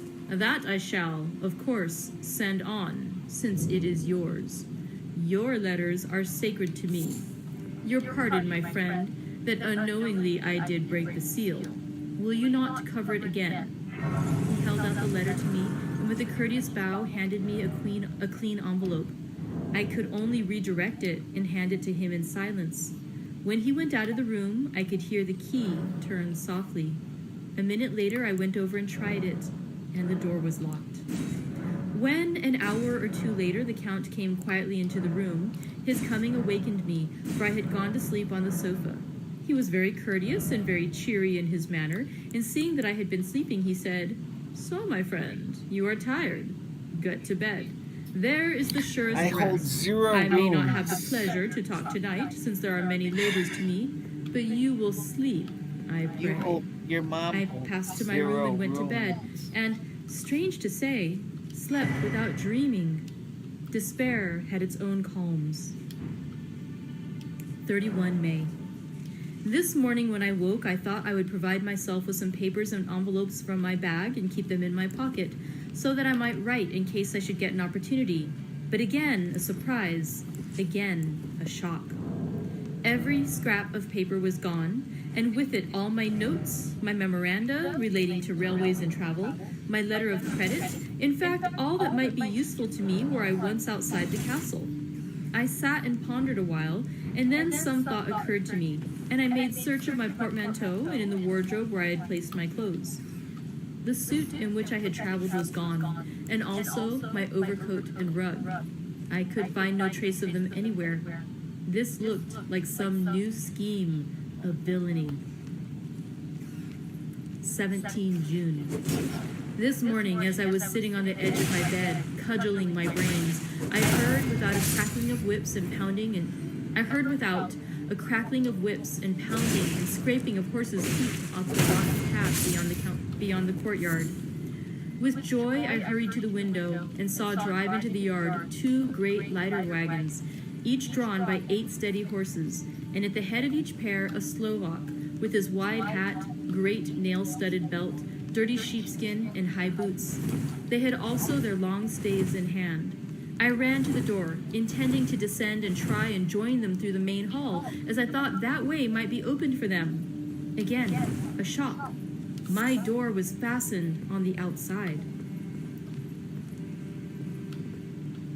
Then I ran to the window and cried out to them. They looked up at me stupidly and pointed, but just then the hetman of the Zegany came out, and coming into my window, said something at which they laughed. Henceforth, no effort of mine, no piteous cry or agonized entreaty would make them even look at me. They resolutely turned away. The lighter wagons contained great square boxes with handles of thick rope. These were evidently empty by the ease with which the Slovaks handled them, and by their resonance as they were roughly moved. When they were all unloaded and packed in a great heap in one corner of the yard, the Slovaks were given some money by the Zegany, and spitting on it for luck, lazily went each to his horse's head. Shortly afterwards, I heard the crackling of their whips die away in the distance. 24 June, before morning. Last night the Count left me early and locked himself into his own room. As soon as I dared, I ran up the winding stair and looked out of the window, which opened south. I thought I would watch for the Count, for there is something going on. The Zegany are quartered somewhere in the castle and are doing work of some kind. I know it, for now and then I hear a faraway muffled sound as of mattock and spade, and whatever it is, it must be the end of some ruthless villainy. I had been at the window somewhat less than half an hour when I saw something coming out of the Count's window. I drew back and watched carefully and saw the whole man emerge. It was a new shock to me to find that he had on the suit of clothes which I had worn whilst traveling here, and slung over his shoulder the terrible bag which I had seen the women take away. There could be no doubt as to his quest, and in my garb, too. This, then, is his new scheme of evil, that he will allow others to see me, as they think, so that he may both leave evidence that I have been seen in the towns or villages posting my own letters, and that any wickedness which he may do shall by the local people be attributed to me. It makes me rage to think that this can go on, and whilst I am shut up here, a veritable prisoner, but without that protection of the law which is a criminal's right and consolation. I thought I would watch for the Count's return, and for a long time sat doggedly at the window. Then I began to notice that there were some quaint little specks floating in the rays of the moonlight. They were like the tiniest grains of dust, and they whirled round and gathered in clusters in a nebulous sort of way. I watched them with a sense of soothing, and a sort of calm stole over me. I leaned back in the embrasure in a more comfortable position so that I could enjoy more fully the aerial gambling. Something made me start up, a low, piteous howling of dogs somewhere far below in the valley, which was hidden from my sight. Lower it seemed to ring in my ears, and the floating motes of dust to take new shapes to the sound as they danced in the moonlight. I felt myself struggling to awake to some call of my instincts. Nay, my very soul was struggling, and my half-remembered sensibilities were striving to answer the call. I was becoming hypnotized. Quicker and quicker danced the dust. The moonbeams seemed to quiver as they went by me into a mass of gloom beyond. More and more they gathered till they seemed to take dim, phantom shapes. And then I started, broad awake and in full possession of my senses, and ran, screaming from the place. The phantom shapes, which were becoming gradually materialized from the moonbeams, were those of the 3 ghostly women to whom I was doomed. I fled, and felt somewhat safer in my own room, where there was no moonlight and where the lamp was burning brightly. When a couple of hours had passed, I heard something stirring in the Count's room, something like a sharp wail quickly suppressed, and then there was silence, deep, awful silence, which chilled me. With a beating heart, I tried the door, but I was locked in my prison and could do nothing. I sat down and simply cried. As I sat, I heard a sound in the courtyard without, the agonized cry of a woman. I rushed to the window and, throwing it up, peered out between the bars. There indeed was a woman with disheveled hair, holding her hands over her heart as one distressed with running. She was leaning against a corner of the gateway. When she saw my face at the window, she threw herself forward and shouted in a voice laden with menace, "Monster! Give me my child!" She threw herself on her knees and, raising up her hands, cried the same words in tones which wrung my heart. Then she tore her hair and beat her breast and abandoned herself to all the violences of extravagant emotion. Finally, she threw herself forward, and though I could not see her, I could hear the beating of her naked hands against the door. Somewhere high overhead, probably on the tower, I heard the voice of the Count calling in his harsh metallic whisper. His call seemed to be answered from far and wide by the howling of wolves. Before many minutes had passed, a pack of them purred like a pent-up dam when liberated through the wide entrance, His call seemed to be answered from far and wide by the howling of wolves. Before many minutes had passed, a pack of them poured like a pent-up dam when liberated through the wide entrance into the courtyard. There was no cry from the woman, and the howling of the wolves was but short. Before long, they streamed away singly, licking their lips. I could not pity her, for I knew now what had become of her child, and she was better dead. What shall I do? What can I do? How can I escape from this dreadful thing of night and gloom and fear? What's going on? 25 June, morning. No man knows till he has suffered from the night how sweet and how dear to his heart and eye the morning can be. When the sun grew so high this morning that it struck the top of the great gateway opposite my window, the high spot which it touched seemed to me as if the dove from the ark had lighted there. My fear fell from me as if it had been a vaporous garment which dissolved in the warmth. I must take action of some sort whilst the courage of the day is upon me. Last night, one of my post-dated letters went to post, the first of that fatal series which is to blot out the very traces of my existence from the earth. Let me not think of it. Action. It has always been at nighttime that I have been molested or threatened, or in some way in danger or in fear. I have not yet seen the Count in the daylight. Can it be that he sleeps when others wake, that he may be awake whilst they sleep? If I could only get into his room, but there is no possible way. The door is always locked. No way for me. Yet there is a way if one dares to take it. Where his body has gone, why may not another body go? I have seen him myself crawl from his window. I'm not even close. Why should not I imitate him and go in by his window? The chances are desperate, but my need is more desperate still. I shall risk it. At the worst, it can only be death. You gotta and risk a man's it if you're death gonna is get the not the biscuit. calves, and the dreaded hereafter may still be open to me. God help me in my task. Goodbye, Mina, if I fail. Goodbye, my faithful friend and second father. Goodbye, all, and last of all, Mina. Same day later. I have made the effort, and, God helping me, have come safely back to this room. I must put down every detail in order. I went whilst my courage was fresh, straight to the window on the south side, and at once got outside on this side. The stones are big and roughly cut, and the mortar has by process of time been washed away between them. I took off my boots and ventured out on the desperate way. I looked down once, so as to make sure that a sudden glimpse of the awful depth would not overcome me, but after that kept my eyes away from it. I know pretty well the direction and distance of the Count's window, and made for it as well as I could, having regard to the opportunities available. I did not feel dizzy. I suppose I was too excited, and the time seemed ridiculously short till I found myself standing on the windowsill and trying to raise up the sash. I was filled with agitation, however, when I bent down and slid feet foremost into the window. Then I looked around for the Count, but, with surprise and gladness, made a discovery. The room was empty. It was barely furnished with odd things which seemed to have never been used. The furniture was something the same style as that in the south rooms and was covered with dust. I looked for the key, but it was not in the lock, and I could not find it anywhere. The only thing I found was a great heap of gold in one corner. Gold of all kinds.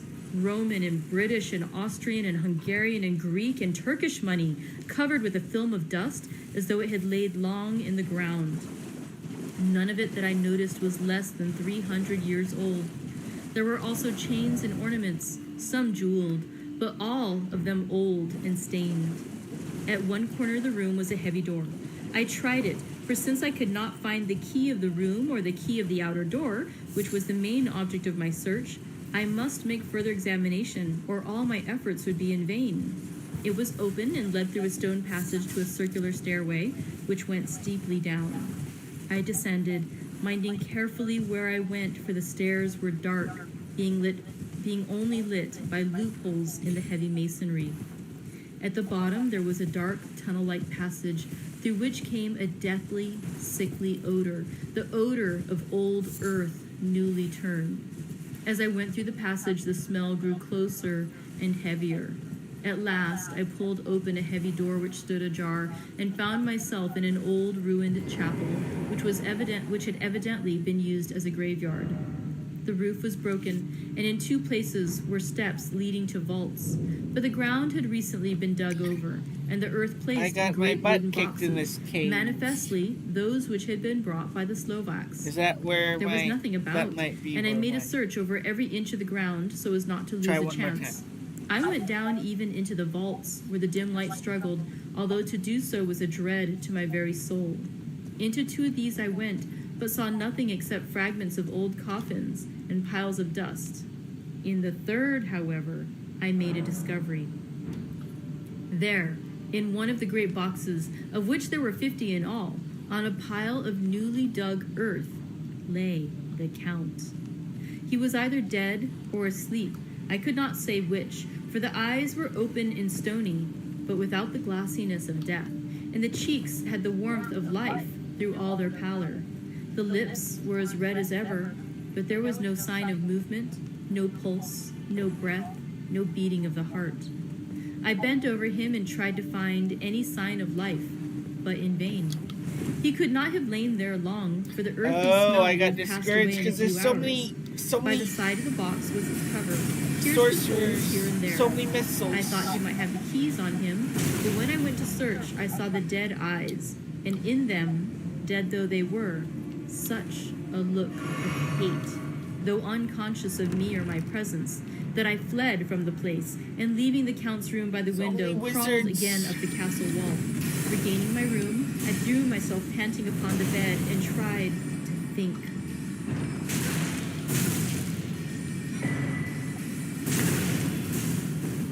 June 29. Today is the date of my last letter, and the Count is taking steps to prove that it was genuine, for again I saw him leave the castle by the same window and in my clothes.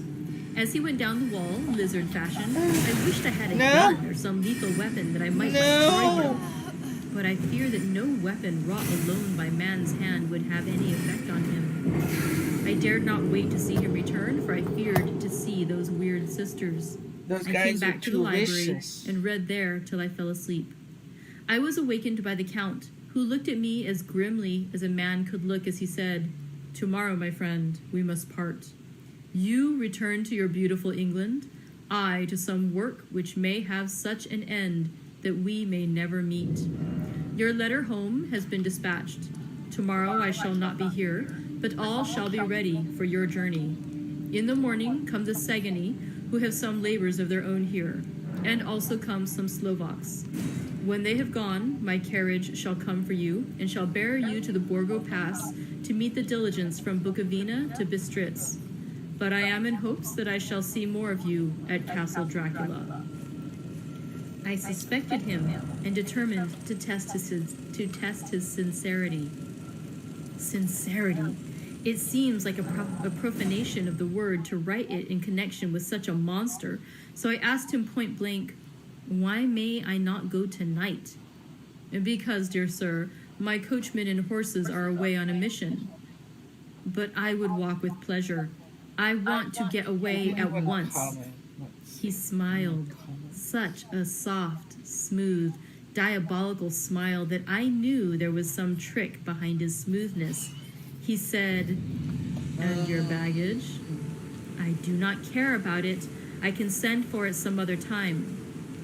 The Count stood up and said with a sweet courtesy which made me rub my eyes, it seemed so real, "You English have a saying which is close to my heart, for its spirit is that which rules our boyars. Welcome the coming, speed the parting guest. Come with me, my dear young friend. Not an hour shall you wait in my house against your will, though sad am I at your going, and that you so suddenly desire it. Come." With a stately gravity, he, with the lamp, preceded me down the stairs and along the hall. Suddenly, he stopped. "Hark!" Close at hand came the howling of many wolves. It was almost as if the sound sprang up at the rising of his hand, just as the music of a great orchestra seems to leap under the baton of the conductor. After a pause of a moment, he proceeded, in his stately way, to the door, threw back the ponderous bolts, unhooked the heavy chains, and began to draw it open. To my intense astonishment, I saw that it was unlocked. Suspiciously, I looked all around, but could see no key of any kind. As the door began to open, the howling of the wolves without grew louder and angrier. Their red jaws with champing teeth and their blunt-clawed feet as they leapt came in through the opening door. I knew then that to struggle at the moment against the Count was useless. With such allies as these at his command, I could do nothing. But still the door continued slowly to open, and only the Count's body stood in the gap. Suddenly, it struck me that this might be the moment and means of my doom. I was to be given to the wolves, and at my own instigation. There was a diabolical wickedness in the idea, great enough for the Count, and as a last chance I cried out, "Shut the door! I shall wait till morning," and covered my face with my hands to hide my tears of bitter disappointment. With one sweep of his powerful arm, the Count threw the door shut, and the great bolts clanged and echoed through the hall as they shot back into their places. In silence we returned to the library, and after a minute or two I went to my own room. The last I saw of Count Dracula was his kissing his hand to me, with a red light of triumph in his eyes, and with a smile that Judas in hell might be proud of. When I was in my room and about to lie down, I thought I heard a whispering at my door. I went to it softly and listened. Unless my ears deceived me, I heard the voice of the Count. Back to your own place. Your time is not yet come. Wait, have patience. Tonight is mine. Tomorrow night is yours. There was a low, sweet ripple of laughter, and in a rage I threw open the door and saw without the 3 terrible women licking their lips. As I appeared, they all joined in a horrible laugh and ran away. I came back to my room and threw myself on my knees. Is it then so near the end? Tomorrow. Lord, help me and those to whom I am dear. 30 June, morning.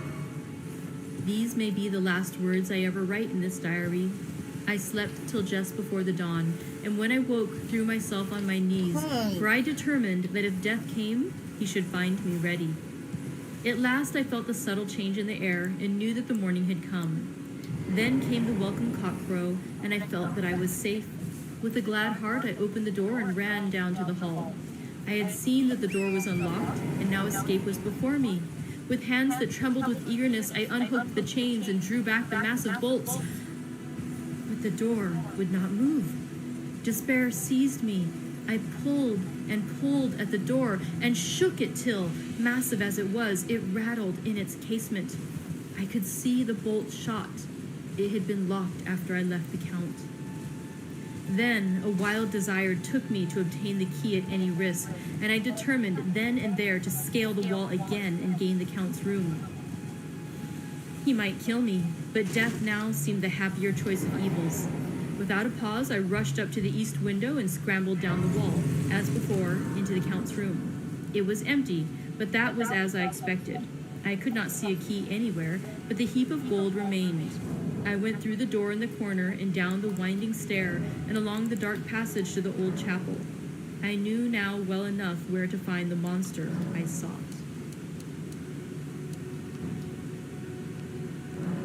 The great box was in the same place, close against the wall, but the lid was laid on it, not fastened down, but with the nails ready in their places to be hammered home. I knew I must reach the body for the key, so I raised the lid and laid it back against the wall.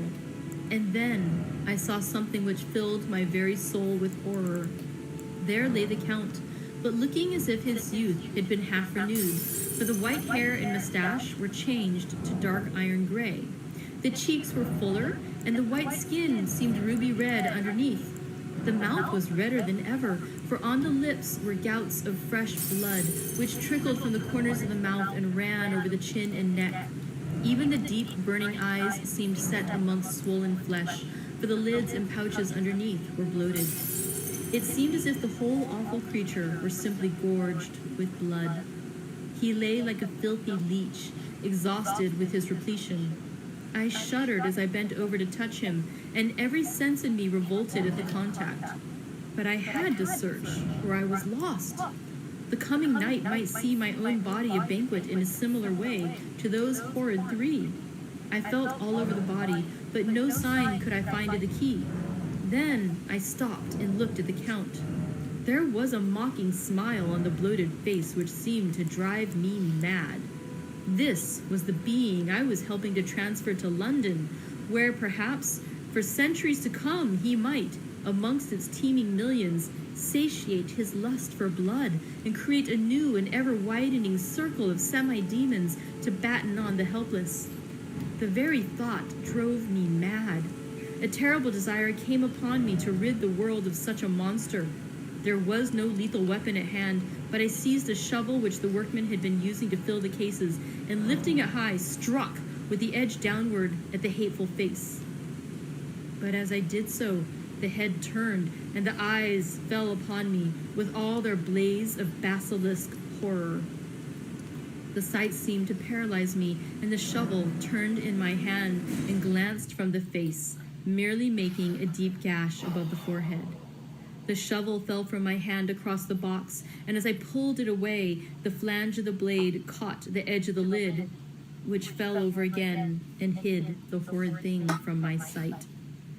The last glimpse I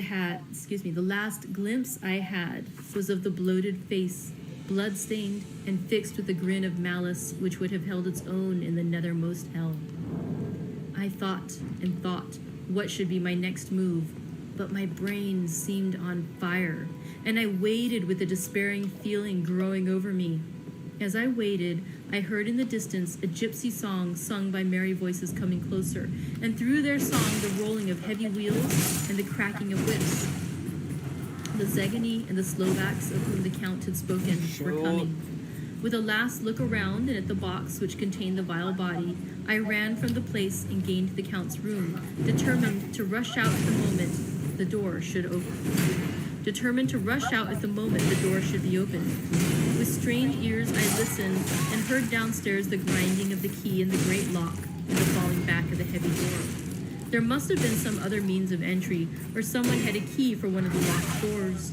Then there came the sound of many feet tramping and dying away in some passage, which sent up a clanging echo.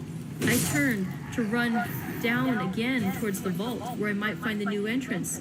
But at the moment there seemed to come a violent puff of wind, and the door to the winding stair blew to with a shock that set the dust from the lintels flying. When I ran to push it open, I found that it was hopelessly fast. I was again a prisoner, and the net of doom was closing round me more closely. As I write, there is in the passage below a sound of many tramping feet, and the crash of weights being set down heavily, doubtless the boxes with their freight of earth. There is a sound of hammering. It is the box being nailed down. Now I can hear the heavy feet tramping again along the hall, with many other idle feet coming behind them. The door is shut. The chains rattle. There is a grinding of the key in the lock. I can hear the key withdrawn. Then another door opens and shuts. I hear the creaking of lock and bolt. Hark! In the courtyard and down the rocky way, the roll of heavy wheels, the crack of whips, and the chorus of the Zegany as they pass into the distance. I am alone in the castle with those awful women. Foul! Mina is a woman, and there is naught in common. They are devils of the pit. I shall not remain alone with them.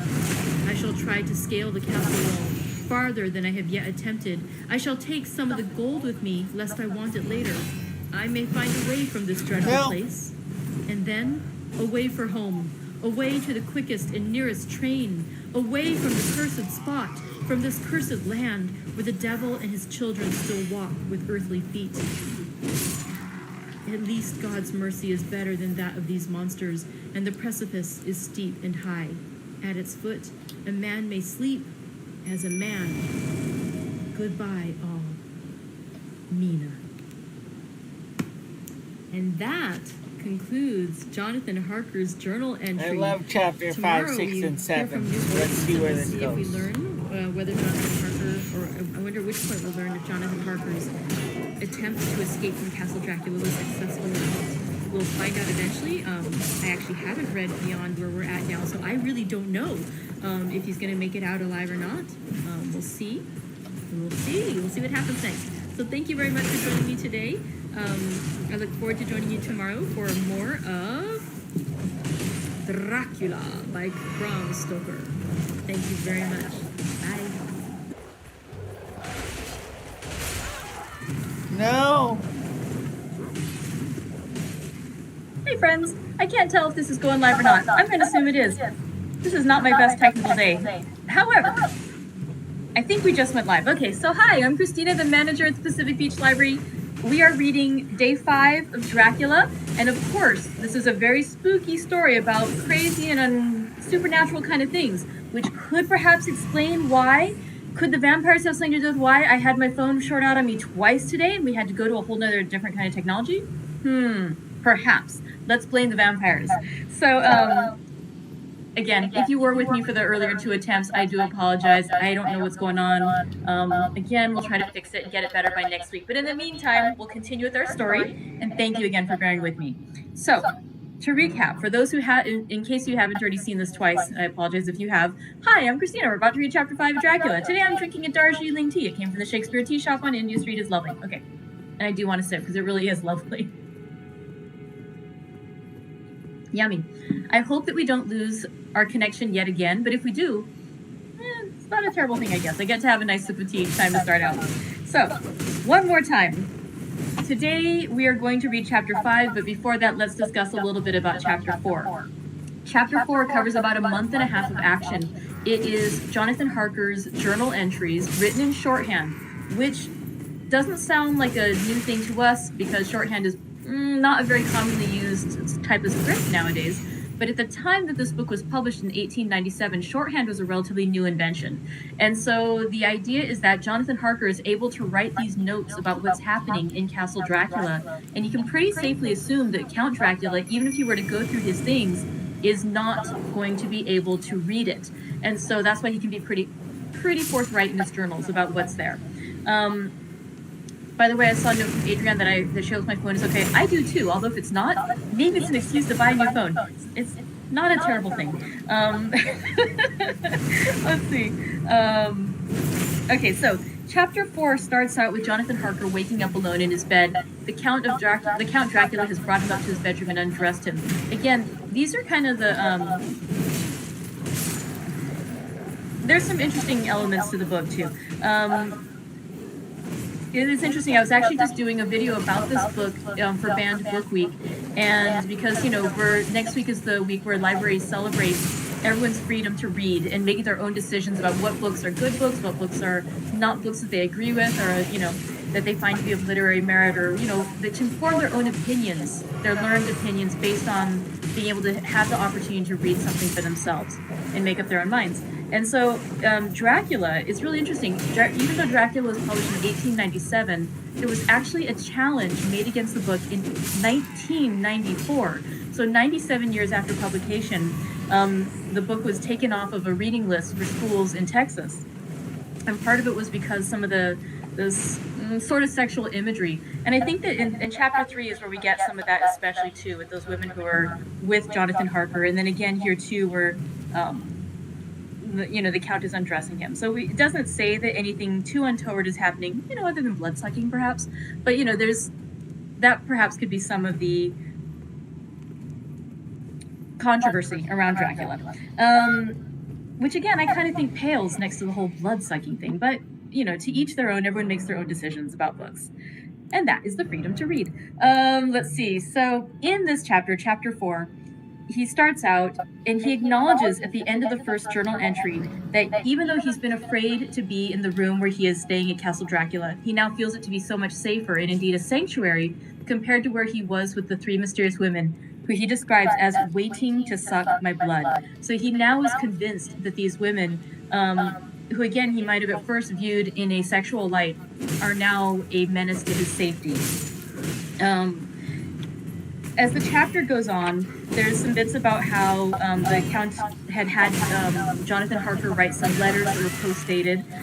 We later see that the Count leaves Castle Dracula dressed up in the clothing that Jonathan Harker originally wore when he arrived, and that he delivers the letters in that clothing.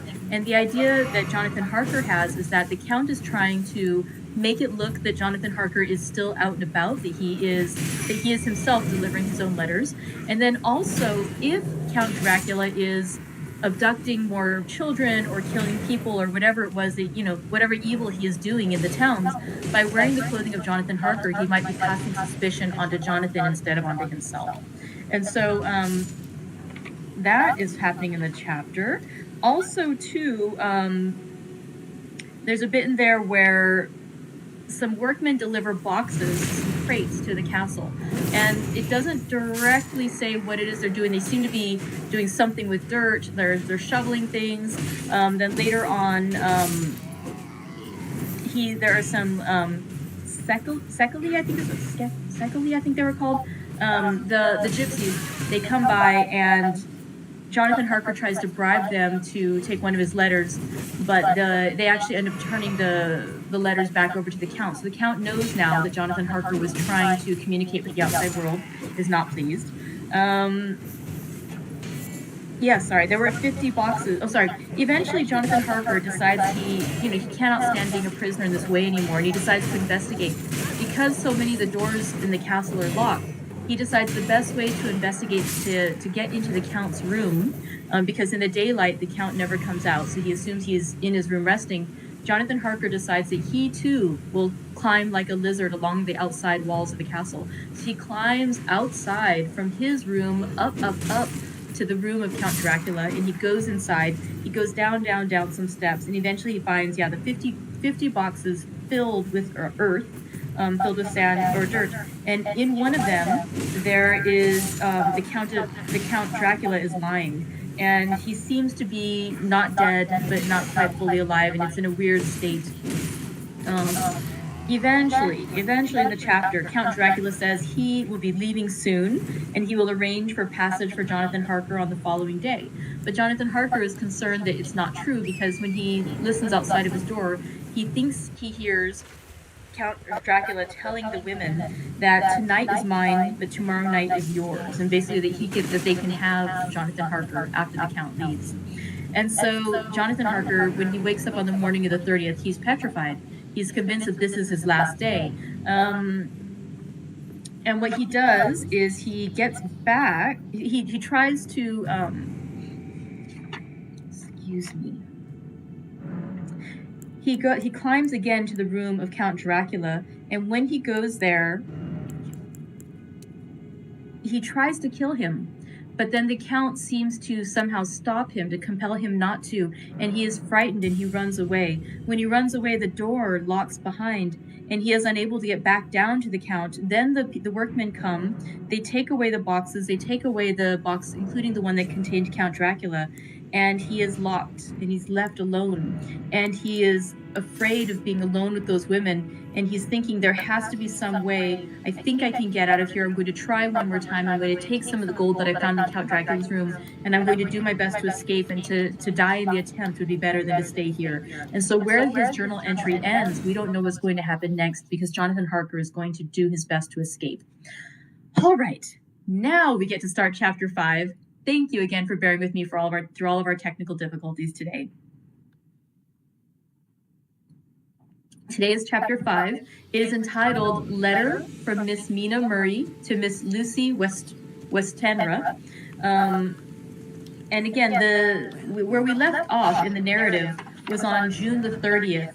This is going to be from the perspective of some other characters, and as I did before, I'll go ahead and draw a line with my hand to separate the different entries within this chapter. Okay, so I'll start out with chapter 5. 9 May, my dearest Lucy. Forgive my long delay in writing, but I have been simply overwhelmed with work. The life of an assistant schoolmistress is sometimes trying. I am longing to be with you, and by the sea, where we can talk together freely and build our castles in the air. I have been working very hard lately because I want to keep up with Jonathan's studies, and I have been practicing shorthand very assiduously. When we are married, I shall be able to be useful to Jonathan, and if I can stenograph well enough, I can take down what he wants to say in this way and write it out for him on the typewriter, at which also I am practicing very hard. He and I sometimes write letters in shorthand, and he is keeping a stenographic journal of his travels abroad. When I am with you, I shall keep a diary in the same way. I don't mean one of those 2 pages to the week with Sunday squeezed in a corner diaries, but a sort of journal which I can write in whenever I feel inclined. I do not suppose there will be much of interest to other people, but it is not intended for them. I may show it to Jonathan some day if there is in it anything worth sharing, but it is really an exercise book. I shall try to do what I see lady journalists do, interviewing and writing descriptions and trying to remember conversations. I am told that, with a little practice, one can remember all that goes on or that one hears said during a day. However, we shall see. I will tell you of my little plans when we meet. I have just had a few hurried lines from Jonathan from Transylvania. He is well and will be returning in about a week. I am longing to hear all his news. It must be so nice to see strange countries. I wonder if we, I mean Jonathan and I, shall ever see them together. There is the 10 o'clock bell ringing. Goodbye, your loving Mina. Tell me all the news when you write. You have not told me anything for a long time. I hear rumors, and especially of a tall, handsome, curly-haired man. And there's 3 question marks. Letter. Lucy Westenra to Mina Murray, 17 Chatham Street, Wednesday. My dearest Mina, I must say you tax me very unfairly with being a bad correspondent. I wrote you twice since we parted, and your last letter was only your second. Besides, I have nothing to tell you. There is really nothing to interest you. Town is very pleasant just now. We go on a great deal to picture galleries and for walks and rides in the park. As to the tall, curly-haired man, I suppose it was the one who was with me at the last pop. Someone has evidently been telling tales. That was Mr. Holmwood. He often comes to see us, and he and Mama get on very well together. They have so many things to talk about in common. We met some time ago a man that would just do for you, if you were not already engaged to Jonathan. He is an excellent parti, being handsome, well off, and of good birth. He is a doctor, and really clever. Just fancy! He is only 9 and 20, and he has an immense lunatic asylum all under his own care. Mr. Holmwood introduced him to me, and he called here to see us, and often comes now. I think he is one of the most resolute men I ever saw, and yet the most calm. He seems absolutely imperturbable. I can fancy what a wonderful power he must have over his patients. He has a curious habit of looking one straight in the face, as if trying to read one's thoughts. He tries this on very much with me, but I flatter myself that he has got a tough nut to crack. I know that from my glass. Do you ever try to read your own face? I do, and I can tell you it is not a bad study, and gives you more trouble than you can well fancy if you have never tried it. He says that I afford him a curious psychological study, and I humbly think I do. I do not, as you know, take sufficient interest in dress to be able to describe the new fashions. Dress is a bore. That is slang again, but never mind. Arthur says that every day. There, it is all out. Mina, we have told all our secrets to each other since we were children. We have slept together and eaten together and laughed and cried together. And now, though I have spoken, I would like to speak more. Oh, Mina, couldn't you guess? I love him. I am blushing as I write, for although I think he loves me, he has not told me so in words. But, oh, Mina, I love him. I love him. There, that does me good. I wish I were with you, dear, sitting by the fire undressing, as we used to sit, and I would try to tell you what I feel. I do not know how I am writing this even to you. I am afraid to stop, or I should tear up the letter, and I don't want to stop, for I do so want to tell you all. Let me hear from you at once, and tell me all that you think about it. Mina, I must stop. Good night. Bless me in your prayers, and Mina, pray for my happiness. Lucy. P.S. I need not tell you this is a secret. Good night again, L. Letter. Lucy Westenra to Mina Murray, 24 May. My dearest Mina, thanks and thanks and thanks again for your sweet letter. It was so nice to be able to tell you and to have your sympathy. My dear, it never pours, but it rains. How true the old proverbs are. Here I am, who shall be 20 in September, and yet I never had a proposal till today. Not a real proposal. And today, I have had 3. Just fancy! 3 proposals in one day. Isn't it awful? I feel sorry, really and truly sorry for 2 of the poor fellows. Oh, Mina, I am so happy that I don't know what to do with myself. And 3 proposals! But for goodness sake, don't tell any of the girls or they would be getting all sorts of extravagant ideas and imagining themselves injured and slighted if in their very first day at home they did not get 6 at least. Some girls are so vain. You and I, Mina dear, who are engaged and are going to settle down soon soberly into old married women, can despise vanity. Well, I must tell you about the 3, but you must keep it a secret, dear, from everyone. Except, of course, Jonathan. You will tell him, because I would, if I were in your place, certainly tell Arthur. A woman ought to tell her husband everything, don't you think so, dear? And I must be fair. Men like women, certainly their wives, to be quite as fair as they are. And women, I am afraid, are not always quite as fair as they should be. Well, my dear, number 1 came just before lunch. I told you of him. Dr. John Seward, the lunatic asylum man with the strong jaw and the good forehead. He was very cool outwardly, but was nervous all the same. He had evidently been schooling himself as to all sorts of little things and remembered them. But he almost managed to sit down on his silk hat, which men don't generally do when they are cool. And then when he wanted to appear at ease, he kept playing with the lancet in a way that made me nearly scream. He spoke to me, Mina, very straightforwardly. He told me how dear I was to him, though he had known me so little, and what his life would be with me to help and cheer him. He was going to tell me how unhappy he would be if I did not care for him, but when he saw me cry, he said he was a brute and would not add to my present trouble. Then he broke off and asked if I could love him in time, and when I shook my head, his hands trembled.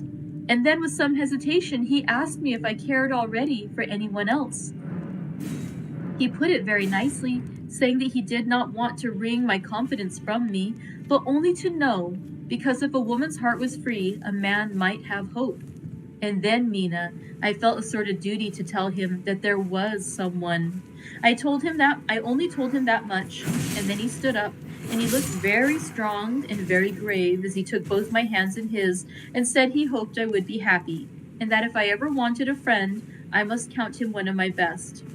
Oh, Mina, dear, I can't help crying, and you must excuse this letter being all blotted. Being proposed to is all very nice, and all that sort of thing, but it isn't at all a happy thing when you have to see a poor fellow, whom you know loves you honestly, going away and looking all broken-hearted. And to know that, no matter what he may say at the moment, you are passing quite out of his life. My dear, I must stop here at present. I feel so miserable, though I am so happy. Evening. Arthur has just gone, and I feel in better spirits than when I left off, so I can go on telling you about the day. Well, my dear, number 2 came after lunch. He was such a nice fellow, an American from Texas, and he looked so young and fresh that it seems almost impossible that he has been to so many places and has had such adventures. I sympathize with poor Desdemona when she had such a dangerous stream poured in her ear, even by a black man. I suppose that we women are such cowards that we think a man will save us from fears, and we marry him.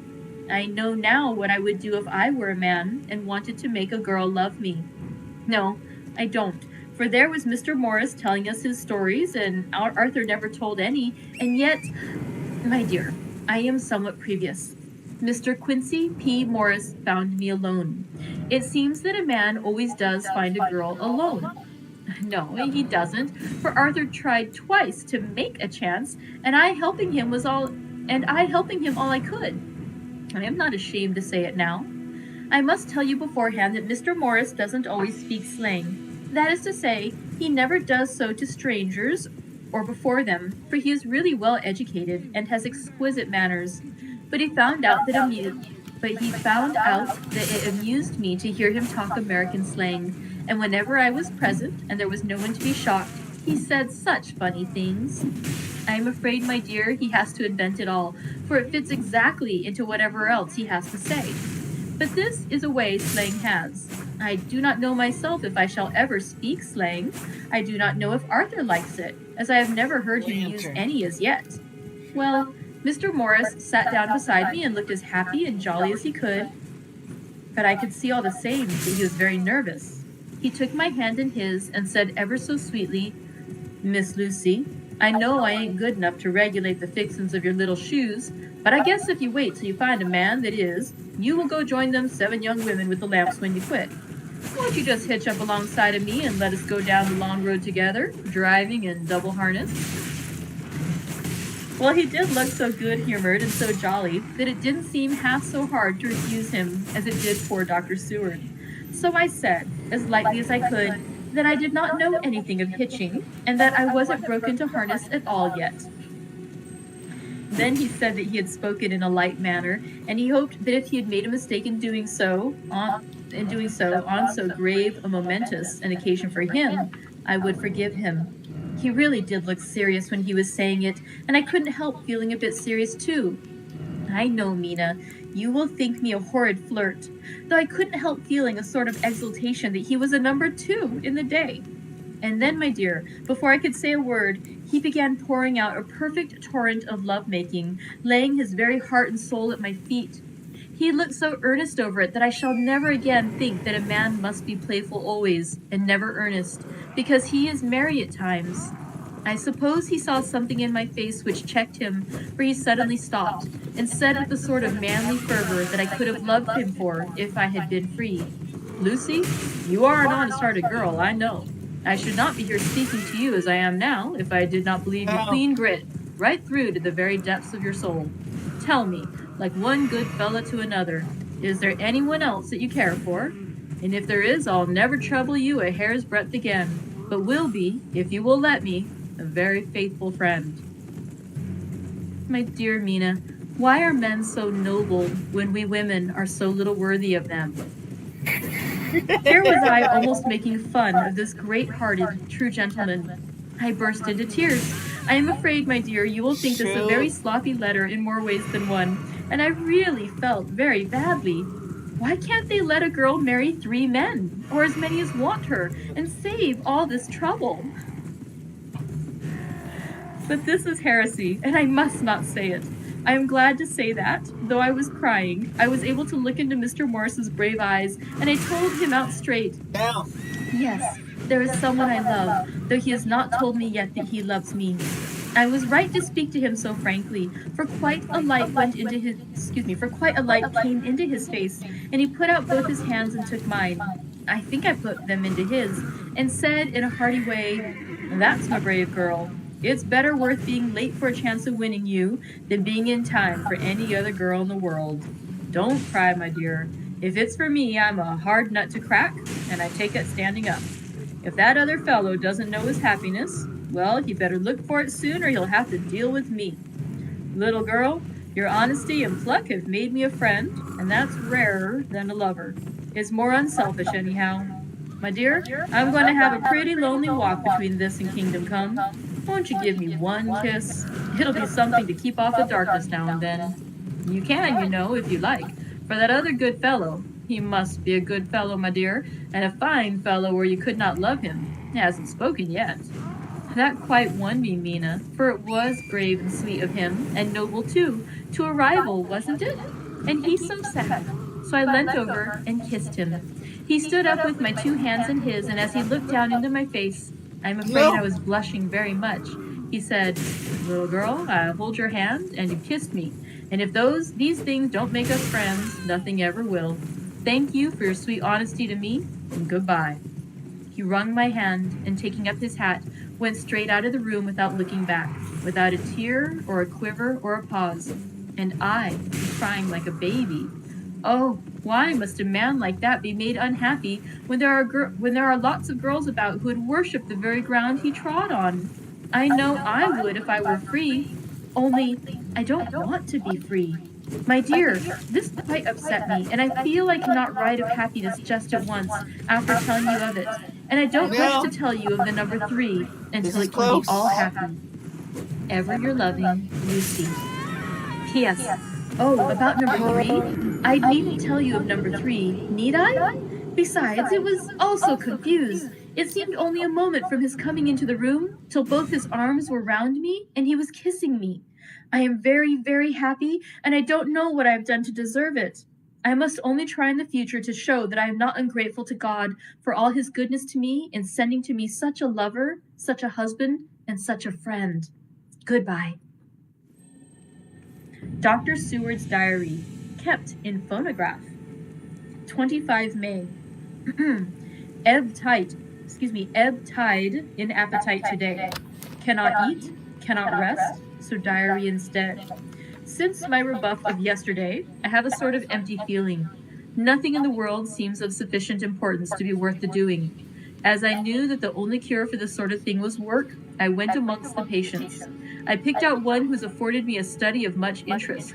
He is so quaint that I am determined to understand him as well as I can. Today I seem to get nearer than ever before to the heart of his mystery. I questioned him more fully than I have ever done, with a view to making myself master of the facts of his hallucination. In my manner of doing it there was, I now see, something of cruelty. I seemed to wish to keep him to the point of madness, a thing which I avoid with the patients as I would the mouth of hell. Memo. Under what circumstances would I not avoid the pit of hell? Omnia Romae venalia sunt. Hell has its price. Verb, sap. If there be anything behind this instinct, it will be valuable to trace it afterwards accurately, so I had better commence to do so. Therefore, R. M. Renfield, Etat 59. Sanguine temperament, great physical strength, morbidly excitable, periods of gloom, ending in some fixed idea which I cannot make out. I presume that the sanguine temperament itself and the disturbing influence end in a mentally accomplished finish. A possibly dangerous man, possibly dangerous if unselfish. In selfish men, caution is as secure an armor for their foes as for themselves. What I think of on this point is, when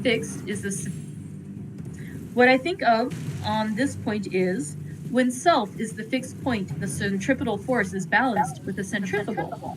When duty, a cause, etc., is the fixed point, the latter force is paramount, and only accident or a series of accidents can balance it. Letter, Quincy P. Morris, to Honorable Arthur Holmwood, 25 May. My dear Art, we've told yarns by the campfire in the prairies, and dressed one another's wounds after trying a landing at the Marquesas, and drunk healths on the shore of Titicaca. There are more yarns to be told, and other wounds to be healed, and another health to be drunk. Won't you let this be at my campfire tomorrow night? I have no hesitation in asking you, as I know a certain lady is engaged to a certain dinner party, and that you are free. There will only be one other, our old pal at the Korea, Jack Seward. He's coming too, and we both want to mingle our weeps over the wine cup, and to drink a health with all our hearts to the happiest man in all the wide world, who has won the noblest heart that God has made, and best worth winning. We promise you a hearty welcome, and a loving greeting, and a health as true as your own right hand. We shall both swear to leave you at home if you drink too deep to a certain pair of eyes. Come. Yours as ever and always, Quincy P. Morris. Telegram from Arthur Holmwood to Quincy P. Morris, 26 May. Count me in every time. I bear messages which will make both your ears tingle. Art. And that concludes chapter 5, our first week. So we're learning a bit about Mina, the fiancée of Jonathan Harker, and her good friend Lucy. And apparently the three men that all proposed to Lucy in the same day all know each other and are about to go out for drinks. So we'll see what happens in the next chapter. Thank you for joining me for this first week of our read-along together of Dracula by Bram Stoker, and I'll see you next time. Thank you very much. Bye.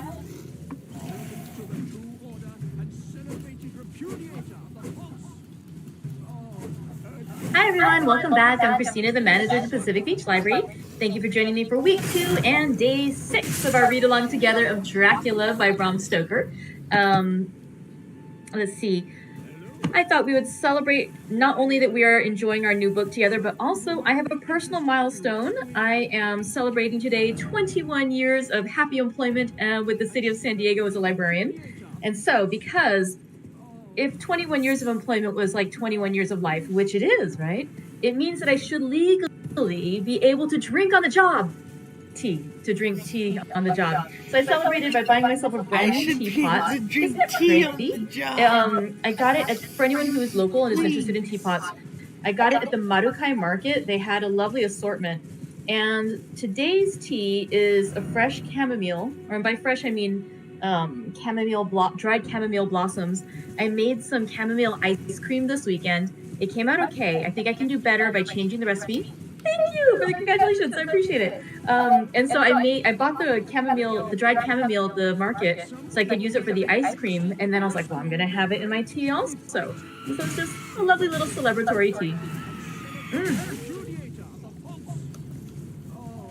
Delicious, as it should be. But yeah, I do enjoy the clear teapot and everything just because I think it's especially when I'm doing something loosely. I used to be worried in the beginning that did I put enough tea? Did I put too much tea? Is it going to get the proper amount of steeping? And so I do like the clear ones because then I can actually see the color of it. And plus too, the tea is just so beautiful. Most of my teacups at home are they're an opaque kind of thing, like, you know, they're ceramic or something like that. And so I can see the color from the top, but I can't get to see the color shining through it. And so I do actually like having this clear set to read together when I read together with you, to be able to enjoy it that way also. So thank you very much for everybody for joining me today. It's funny, 20-something years in, I finally came up with this thing of doing the read-alouds together, and I love it. I started out as a children's librarian, and I love doing the story times with the kids. And so thank you for giving me this opportunity to do story times with grown-ups also. I really enjoy it. So let's talk a little bit about what we read together on Friday, and then we'll get into today's reading. Friday was a short chapter. We had ended the previous day on Thursday with chapter 4, where we had read 4 days of Jonathan Harker's journal. And it had actually ended on June 30th. On Friday, though, we got a total change of pace. We switched over to different voices. We switched over to a letter from Miss Mina Murray to her good friend, Miss Lucy Westenra. Mina we'd heard previously referred to as the fiancée of Jonathan Harker. And the first letter in that chapter from Mina to Lucy was dated May the 9th. So almost 2 months prior to the action depicted at the conclusion of chapter 4. And so when Jonathan had just gone to Transylvania, and she didn't really know much about what was going on there. What we discover is that Mina has written to her good friend Lucy, and she's asking, like, what's going on? I heard there's some suitor. And then Lucy writes back, and she basically says, actually I have 3 suitors right now. And she tells Mina about the 3 of them. And interestingly enough, all 3 of them propose to Lucy. And she, the three men are Dr. Seward, who runs a lunatic asylum located next door to where I believe where Count Dracula is about to have his house. He talks, by the way, too, about one of his patients, a Mr. Renfield, who is an interesting man. And she also talks about a gentleman named Quincy Morris, who is an American and who, if I can keep it up and remember, he's going to be kind of a cowboy accent kind of thing in my read aloud, just because I find him amusing that way. I love this. I'm sorry, I skipped ahead. I see a line about, we've told yarns by the campfire in the prairies. Total cowboy. And so he's one of the gentlemen who proposed to Lucy, but she declined him because her heart was engaged elsewhere. And the implication is that the gentleman whom she is in love with is a man named Arthur Holmwood, who is also a friend of Dr. Seward and Quincy Morris. And so the chapter 5 ended with Quincy inviting Arthur to dinner with their good friend, Jack Seward, and they're going to talk with each other and share messages that will make both your ears tingle. And so now let's go ahead and read chapter 6 and see if it makes our ears tingle. All right, let's go in and read chapter 6 together. It is entitled Mina Murray's Journal. 24 July, Whitby. Lucy met me at the station, looking sweeter and lovelier than ever, and we drove up to the house with the crescent in which they have rooms. This is a lovely place. The little river, the Esk, runs through a deep valley which broadens out as it comes near the harbor. A great viaduct runs across with high piers, through which the view seems somehow further away than it really is. The valley is beautifully green, and it is so steep that when you're on the high land on either side, you look right across it until you are near enough to see down. The houses of the old town, the side away from us, are all red-roofed and seem piled up one over the other anyhow, like the pictures we see of Nuremberg. Right over the town is the ruin of Whitby Abbey, which was sacked by the Danes, and which is the scene of part of Marmion, where the girl was built up in the wall. It is a most noble ruin of immense size and full of beautiful and romantic bits. There is a legend that a white lady is seen in one of the windows. Between it and the town there is another church, the parish one, round which is a big graveyard, all full of tombstones. This is, to my mind, the nicest spot in Whitby, for it lies right over the town and has a full view of the harbor and all of the bay to where the headland called Kettleness stretches out into the sea. It descends so steeply over the harbor that part of the bank has fallen away and some of the graves have been destroyed. In one place, part of the stonework of the graves stretches out over the sandy pathway far below.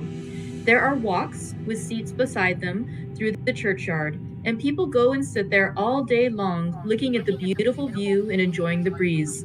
I shall come and sit here very often myself and work. Indeed, I am writing now, with my book on my knee, and listening to the talk of 3 old men who are sitting beside me. They seem to do nothing all day, but sit up here and talk.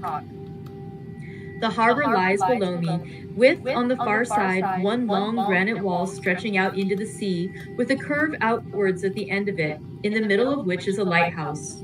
A heavy seawall runs along outside of it.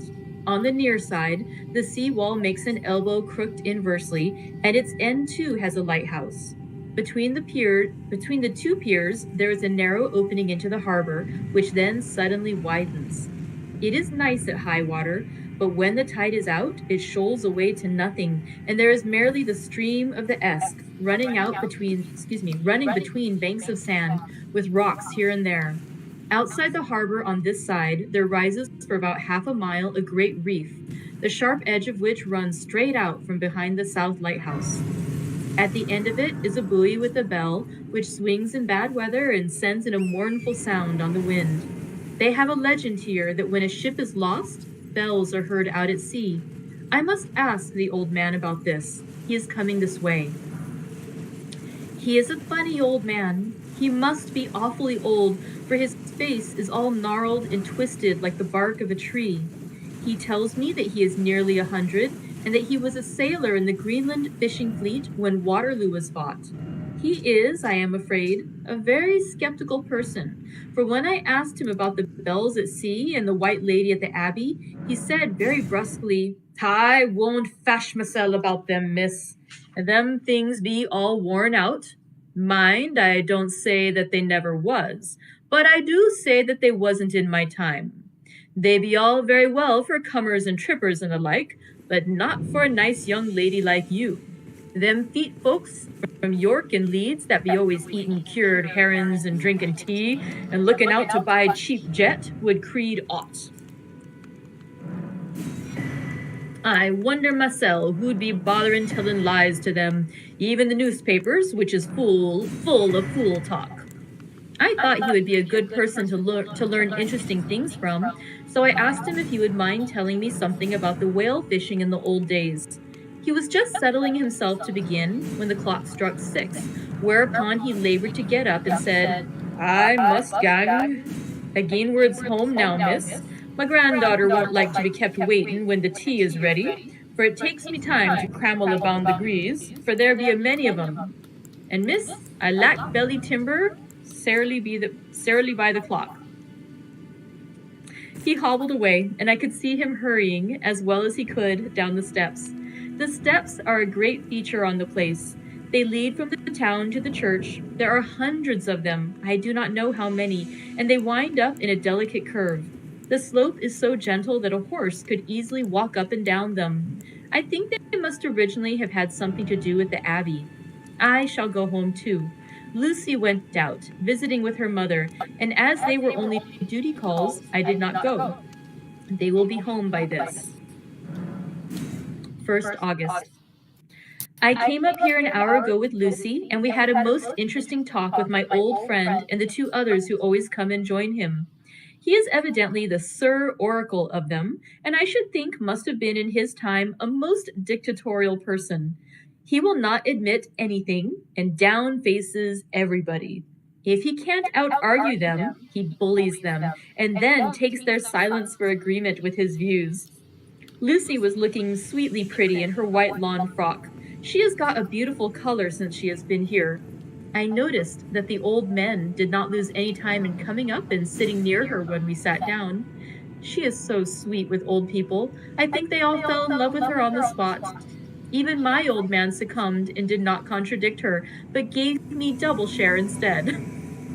I got him on the subject of the legends, and he went off at once into a sort of sermon. I must try to remember it and put it all down.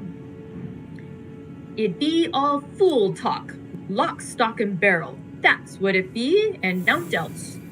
These bands and wafts and bar ghosts and bar guests and bogles, and all lament them is only fit to set bairns and dizzy women a belderin. They be nowt but airblebs. They and all grims and sights and warnings be all invented by parsons and ilsome book bodies, and railway touters to skeer and scunner halflins, and to get folks to do something that they don't other inclined to do. It makes me ireful to think of them. Why, it's them that, not content with printing lies on paper and preaching them out of pulpits, does want to be cutting them on the tombstones. Look here all around you and whate'er you will. All them stains holding up their heads as well they can out of their pride as a can, simply tumbling down with the weight of the lies wrote on 'em. Here lies the body, or sacred to the memory wrote on all of 'em. And yet in nigh half of them there bain't no bodies at all, and the memories of them bain't cared a pinch of snuff about, much less sacred. Lies, all of them. Nothing but lies of one kind or another. My God, but it'll be a queer wonderment of the day of judgment when they come tumbling up in their death arks, all drooped together and trying to drag their tombstones with them to prove how good they was. Some of them trembling and dithering with their hands that dozened and slipping from lying in the sea, that they can't even keep their grip of them. I could see from the old fellow's self-satisfied air and the way in which he looked round for the approval of his cronies that he was showing off. So I put in a word to keep him going. "Oh, Mr. Swales, you can't be serious. Surely these tombstones are not all wrong." "Yablins. There may be a poorish few not wrong, savin' where they make out the people too good. For there be folk that do think a balm bowl be like the sea, if only it be their own.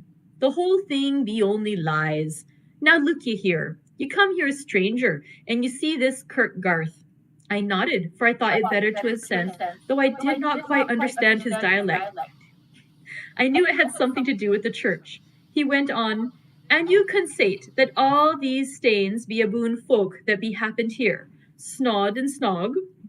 I assented again. "Then that be just where the lie comes in. Why, there be scores of these laybeds that be tomb as old Dunn's back-a-box on Friday night." He nudged one of his companions, and they all laughed. "And my gog, how could they be otherwise? Look at that one, the aftest abaft the beer bank. Read it." I went over and read, "Edward Spenslaw, master mariner, murdered by pirates off the coast of Andres, April 1854, at 30. When I came back, Mr. Swales went on, "Who brought him home, I wonder, to have him here? Murdered off the coast of Andres, and you conceded his body lay under? Why, I could name ye a dozen whose bones lie in the Greenland seas above," he pointed northwards, "or where the currents may have drifted them. There be the stains around ye. You can, with your young eyes, read the small print of the lies from here. This Braithwaite Lowry, I knew his father, lost in the lively off Greenland in 20, or Andrew Woodhouse, drowned in the same seas in 1777, or John Paxton, drowned off Cape Farewell a year later, or old John Rawlings, whose grandfather sailed with me, drowned in the Gulf of Finland in 50. Do ye think that all these men will have to make a rush to Whitby when the trumpet sounds? I have me antherems aboot it. I tell ye that when they got here, they'd be jomlin' and jostlin' one another that way, that it'd be like a fight up on the ice in the old days, when we'd be at one another from daylight to dark, and trying to tie up our cuts by the light of the aurora borealis." This was evidently local pleasantry, for the old man cackled over it, and his cronies joined in with gusto. "But," I said, "surely you are not quite correct, for you start on the assumption that all these poor people, or their spirits, will have to take their tombstones with them on the day of judgment. Do you think that will be really necessary?" "Well, what else be they tombstones for? Answer me that, miss." "Not to please their relatives, I suppose." "To please their relatives, you suppose." This he said with intense scorn. "How will it pleasure their relatives to know that lies is wrote over them, and that everybody in the place knows that they be lies? He pointed to a stone at our feet which had been laid down as a slab, on which the seat was rested, close to the edge of the cliff. "Read the lies on that Thruststein," he said. The letters were upside down to me from where I sat, but Lucy was more opposite to them, so she leant over and read, "Sacred to the memory of George Cannon, who died in the hope of glorious resurrection on July 29, 1873, falling from the rocks at Kettleness. This tomb was erected by his sorrowing mother to her dearly beloved son. He was the only son of his mother, and she was a widow." "Really, Mr. Swales, I don't see anything very funny in that." She spoke her comment very gravely and somewhat severely. "You don't see out funny? Ha! Ha! But that's because you don't gom the sorrowing mother was a hellcat that hated him because he was accrued. A regular limiter he was, and he hated her so that he committed suicide in order that she mightn't get an insurance she put on his life. He blew nigh the top of his head off with an old musket that they had for scaring the crows with. 'Twarn't for crows then, for it brought the clegs and the doups to him. That's the way he fell off the rocks. And as to hopes of a glorious resurrection, I've often heard him say myself that he hoped he'd go to hell, for his mother was so pious that she'd be sure to go to heaven, and he didn't want to addle where she was. Now isn't that staying at any rate?" He hammered it with his stick as he spoke. "A pack of lies! And won't it make Gabriel keckle when Geordie comes panting up the grease with the tombstone balanced in his hump and asked to be took as evidence?" I did not know what to say, but Lucy turned the conversation as she said, rising up, "Oh, why did you tell us of this? It is my favorite seat, and I cannot leave it. And now I find I must go on sitting over the grave of a suicide? That won't harm you, my pretty, and it may make poor Georgie gladsome to have so trim a lass sitting on his lap. That won't hurt ye. Why, I've sat here off and on for nigh 20 years past, and it hasn't done me no harm. Don't ye fash about them as lies under ye, or that doesn't lie there either. It'll be time for ye to be getting start when you see the tombstones all run away with, and the place is bare as a stubble field. Ah, there's the clock, and I must gang. My service to ye, ladies." And off he hobbled. Lucy and I sat a while, and it was all so beautiful before us that we took hands as we sat, and she told me all over again about Arthur and their coming marriage. That made me just a little heartsick, for I haven't heard from Jonathan for a whole month. The same day, I came up here alone, for I am very sad. There was no letter for me. I hope there cannot be anything the matter with Jonathan. The clock has just struck 9. I see the lights scattered all over the town, sometimes in rows where the streets are, and sometimes singly. They run right up the Esk and die away in the curve of the valley. To my left, the view is cut off by a black line of roof of the old house next to the abbey. The sheep and lambs are bleating in the fields away behind me, and there was a clatter of donkeys' hooves up the paved road below. The band on the pier is playing a harsh waltz in good time, and further along the quay there is a Salvation Army meeting in a back street. Neither of the bands hear the other, but up here I hear and see them both. I wonder where Jonathan is, and if he is thinking of me. I wish he were here. Dr. Seward's Diary, 5 June. The case of Renfield grows more interesting the more I get to understand the man.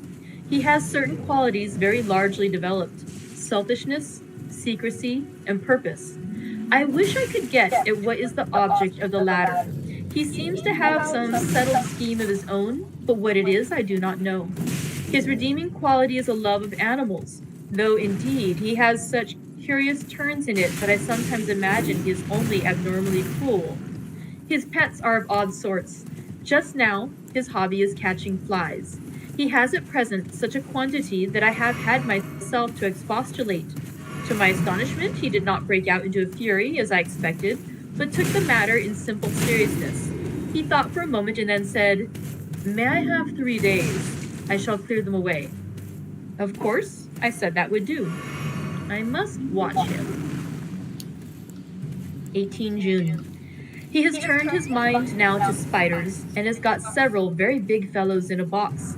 He keeps feeding them with his flies, and the number of the latter is becoming sensibly diminished, although he has used half his food in attracting more flies from outside to his room. 1 July. His spiders are now becoming as great a nuisance as his flies, and today I told him that he must get rid of them. He looked very sad at this, so I said that he must clear out some of them at all events. He cheerfully acquiesced to this, and I gave him the same time as before for reduction. He disgusted me much while with him, for when a horrid blowfly, loaded with some carrion food, buzzed into the room, he caught it, held it exultantly for a few moments between his finger and thumb, and before I knew what he was going to do, put it in his mouth and ate it. I scolded him for it, but he argued quietly that it was very good and very wholesome, that it was life, strong life, and gave life to him. This gave me an idea, or the rudiment of one. I must watch how he gets rid of his spiders. He has evidently some deep problems in his mind, for he keeps a little notebook in which he is always jotting down something. Whole pages of it are filled with masses of figures, generally single numbers added up in batches, and then the totals added in batches again, as though he were focusing some account, as the auditors put it.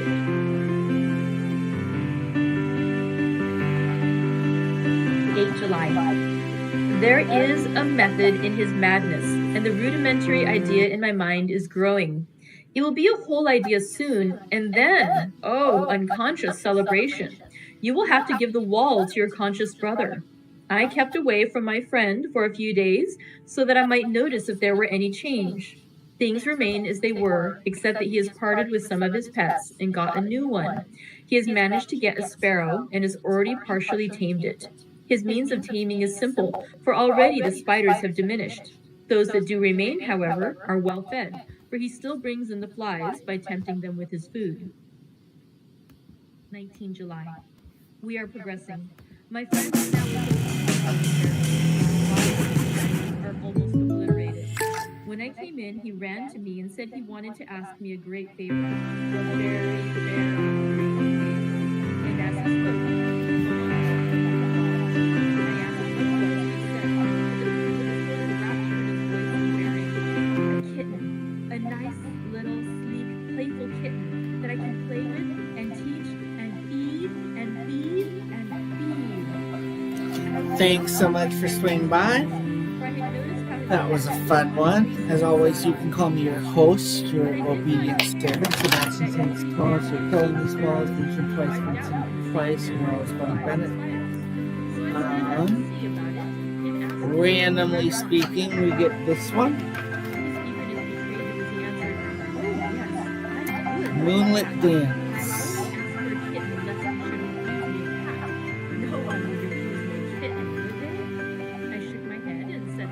Embrace your sense of adventure as you look at the promises that you have made to yourself. For there was a sudden, fierce, sidelong look which meant killing. The man is an undeveloped homicidal maniac. I shall Thanks so much for swinging by. That was fun. Catch you guys on the flip side. I have visited him again and found him sitting in a corner, brooding. When I came in, he threw himself on his knees before me and implored me to let him have a cat, that his salvation depended upon it. I was firm, however, and told him that he was whereupon he went without a word and sat down on the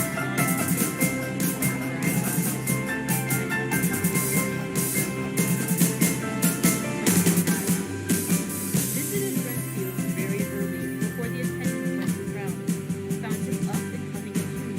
He was spreading out his sugar, which he had taken in the window, and was manifestly beginning his ride happy again, beginning it cheerfully and with a good grace.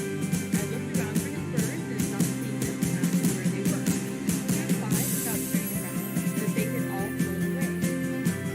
There were a few feathers about the room, and on his pillow a drop of blood. I said nothing, but went and told the keeper to report to me if there were anything odd about him during the day. 11 a.m. Blessing knows The that attendant all has just will been with to you me to say that stars Renfield has been shine very upon sick your faces. and has disgorged a whole lot of Catch you feathers. guys on the flip My side. belief is, Doctor, he said, that he has eaten his birds and that he just took and ate them raw. 11 p.m. I gave Renfield a strong opiate tonight, enough to make even him sleep, and took away his pocketbook to look at it. The thought that has been buzzing around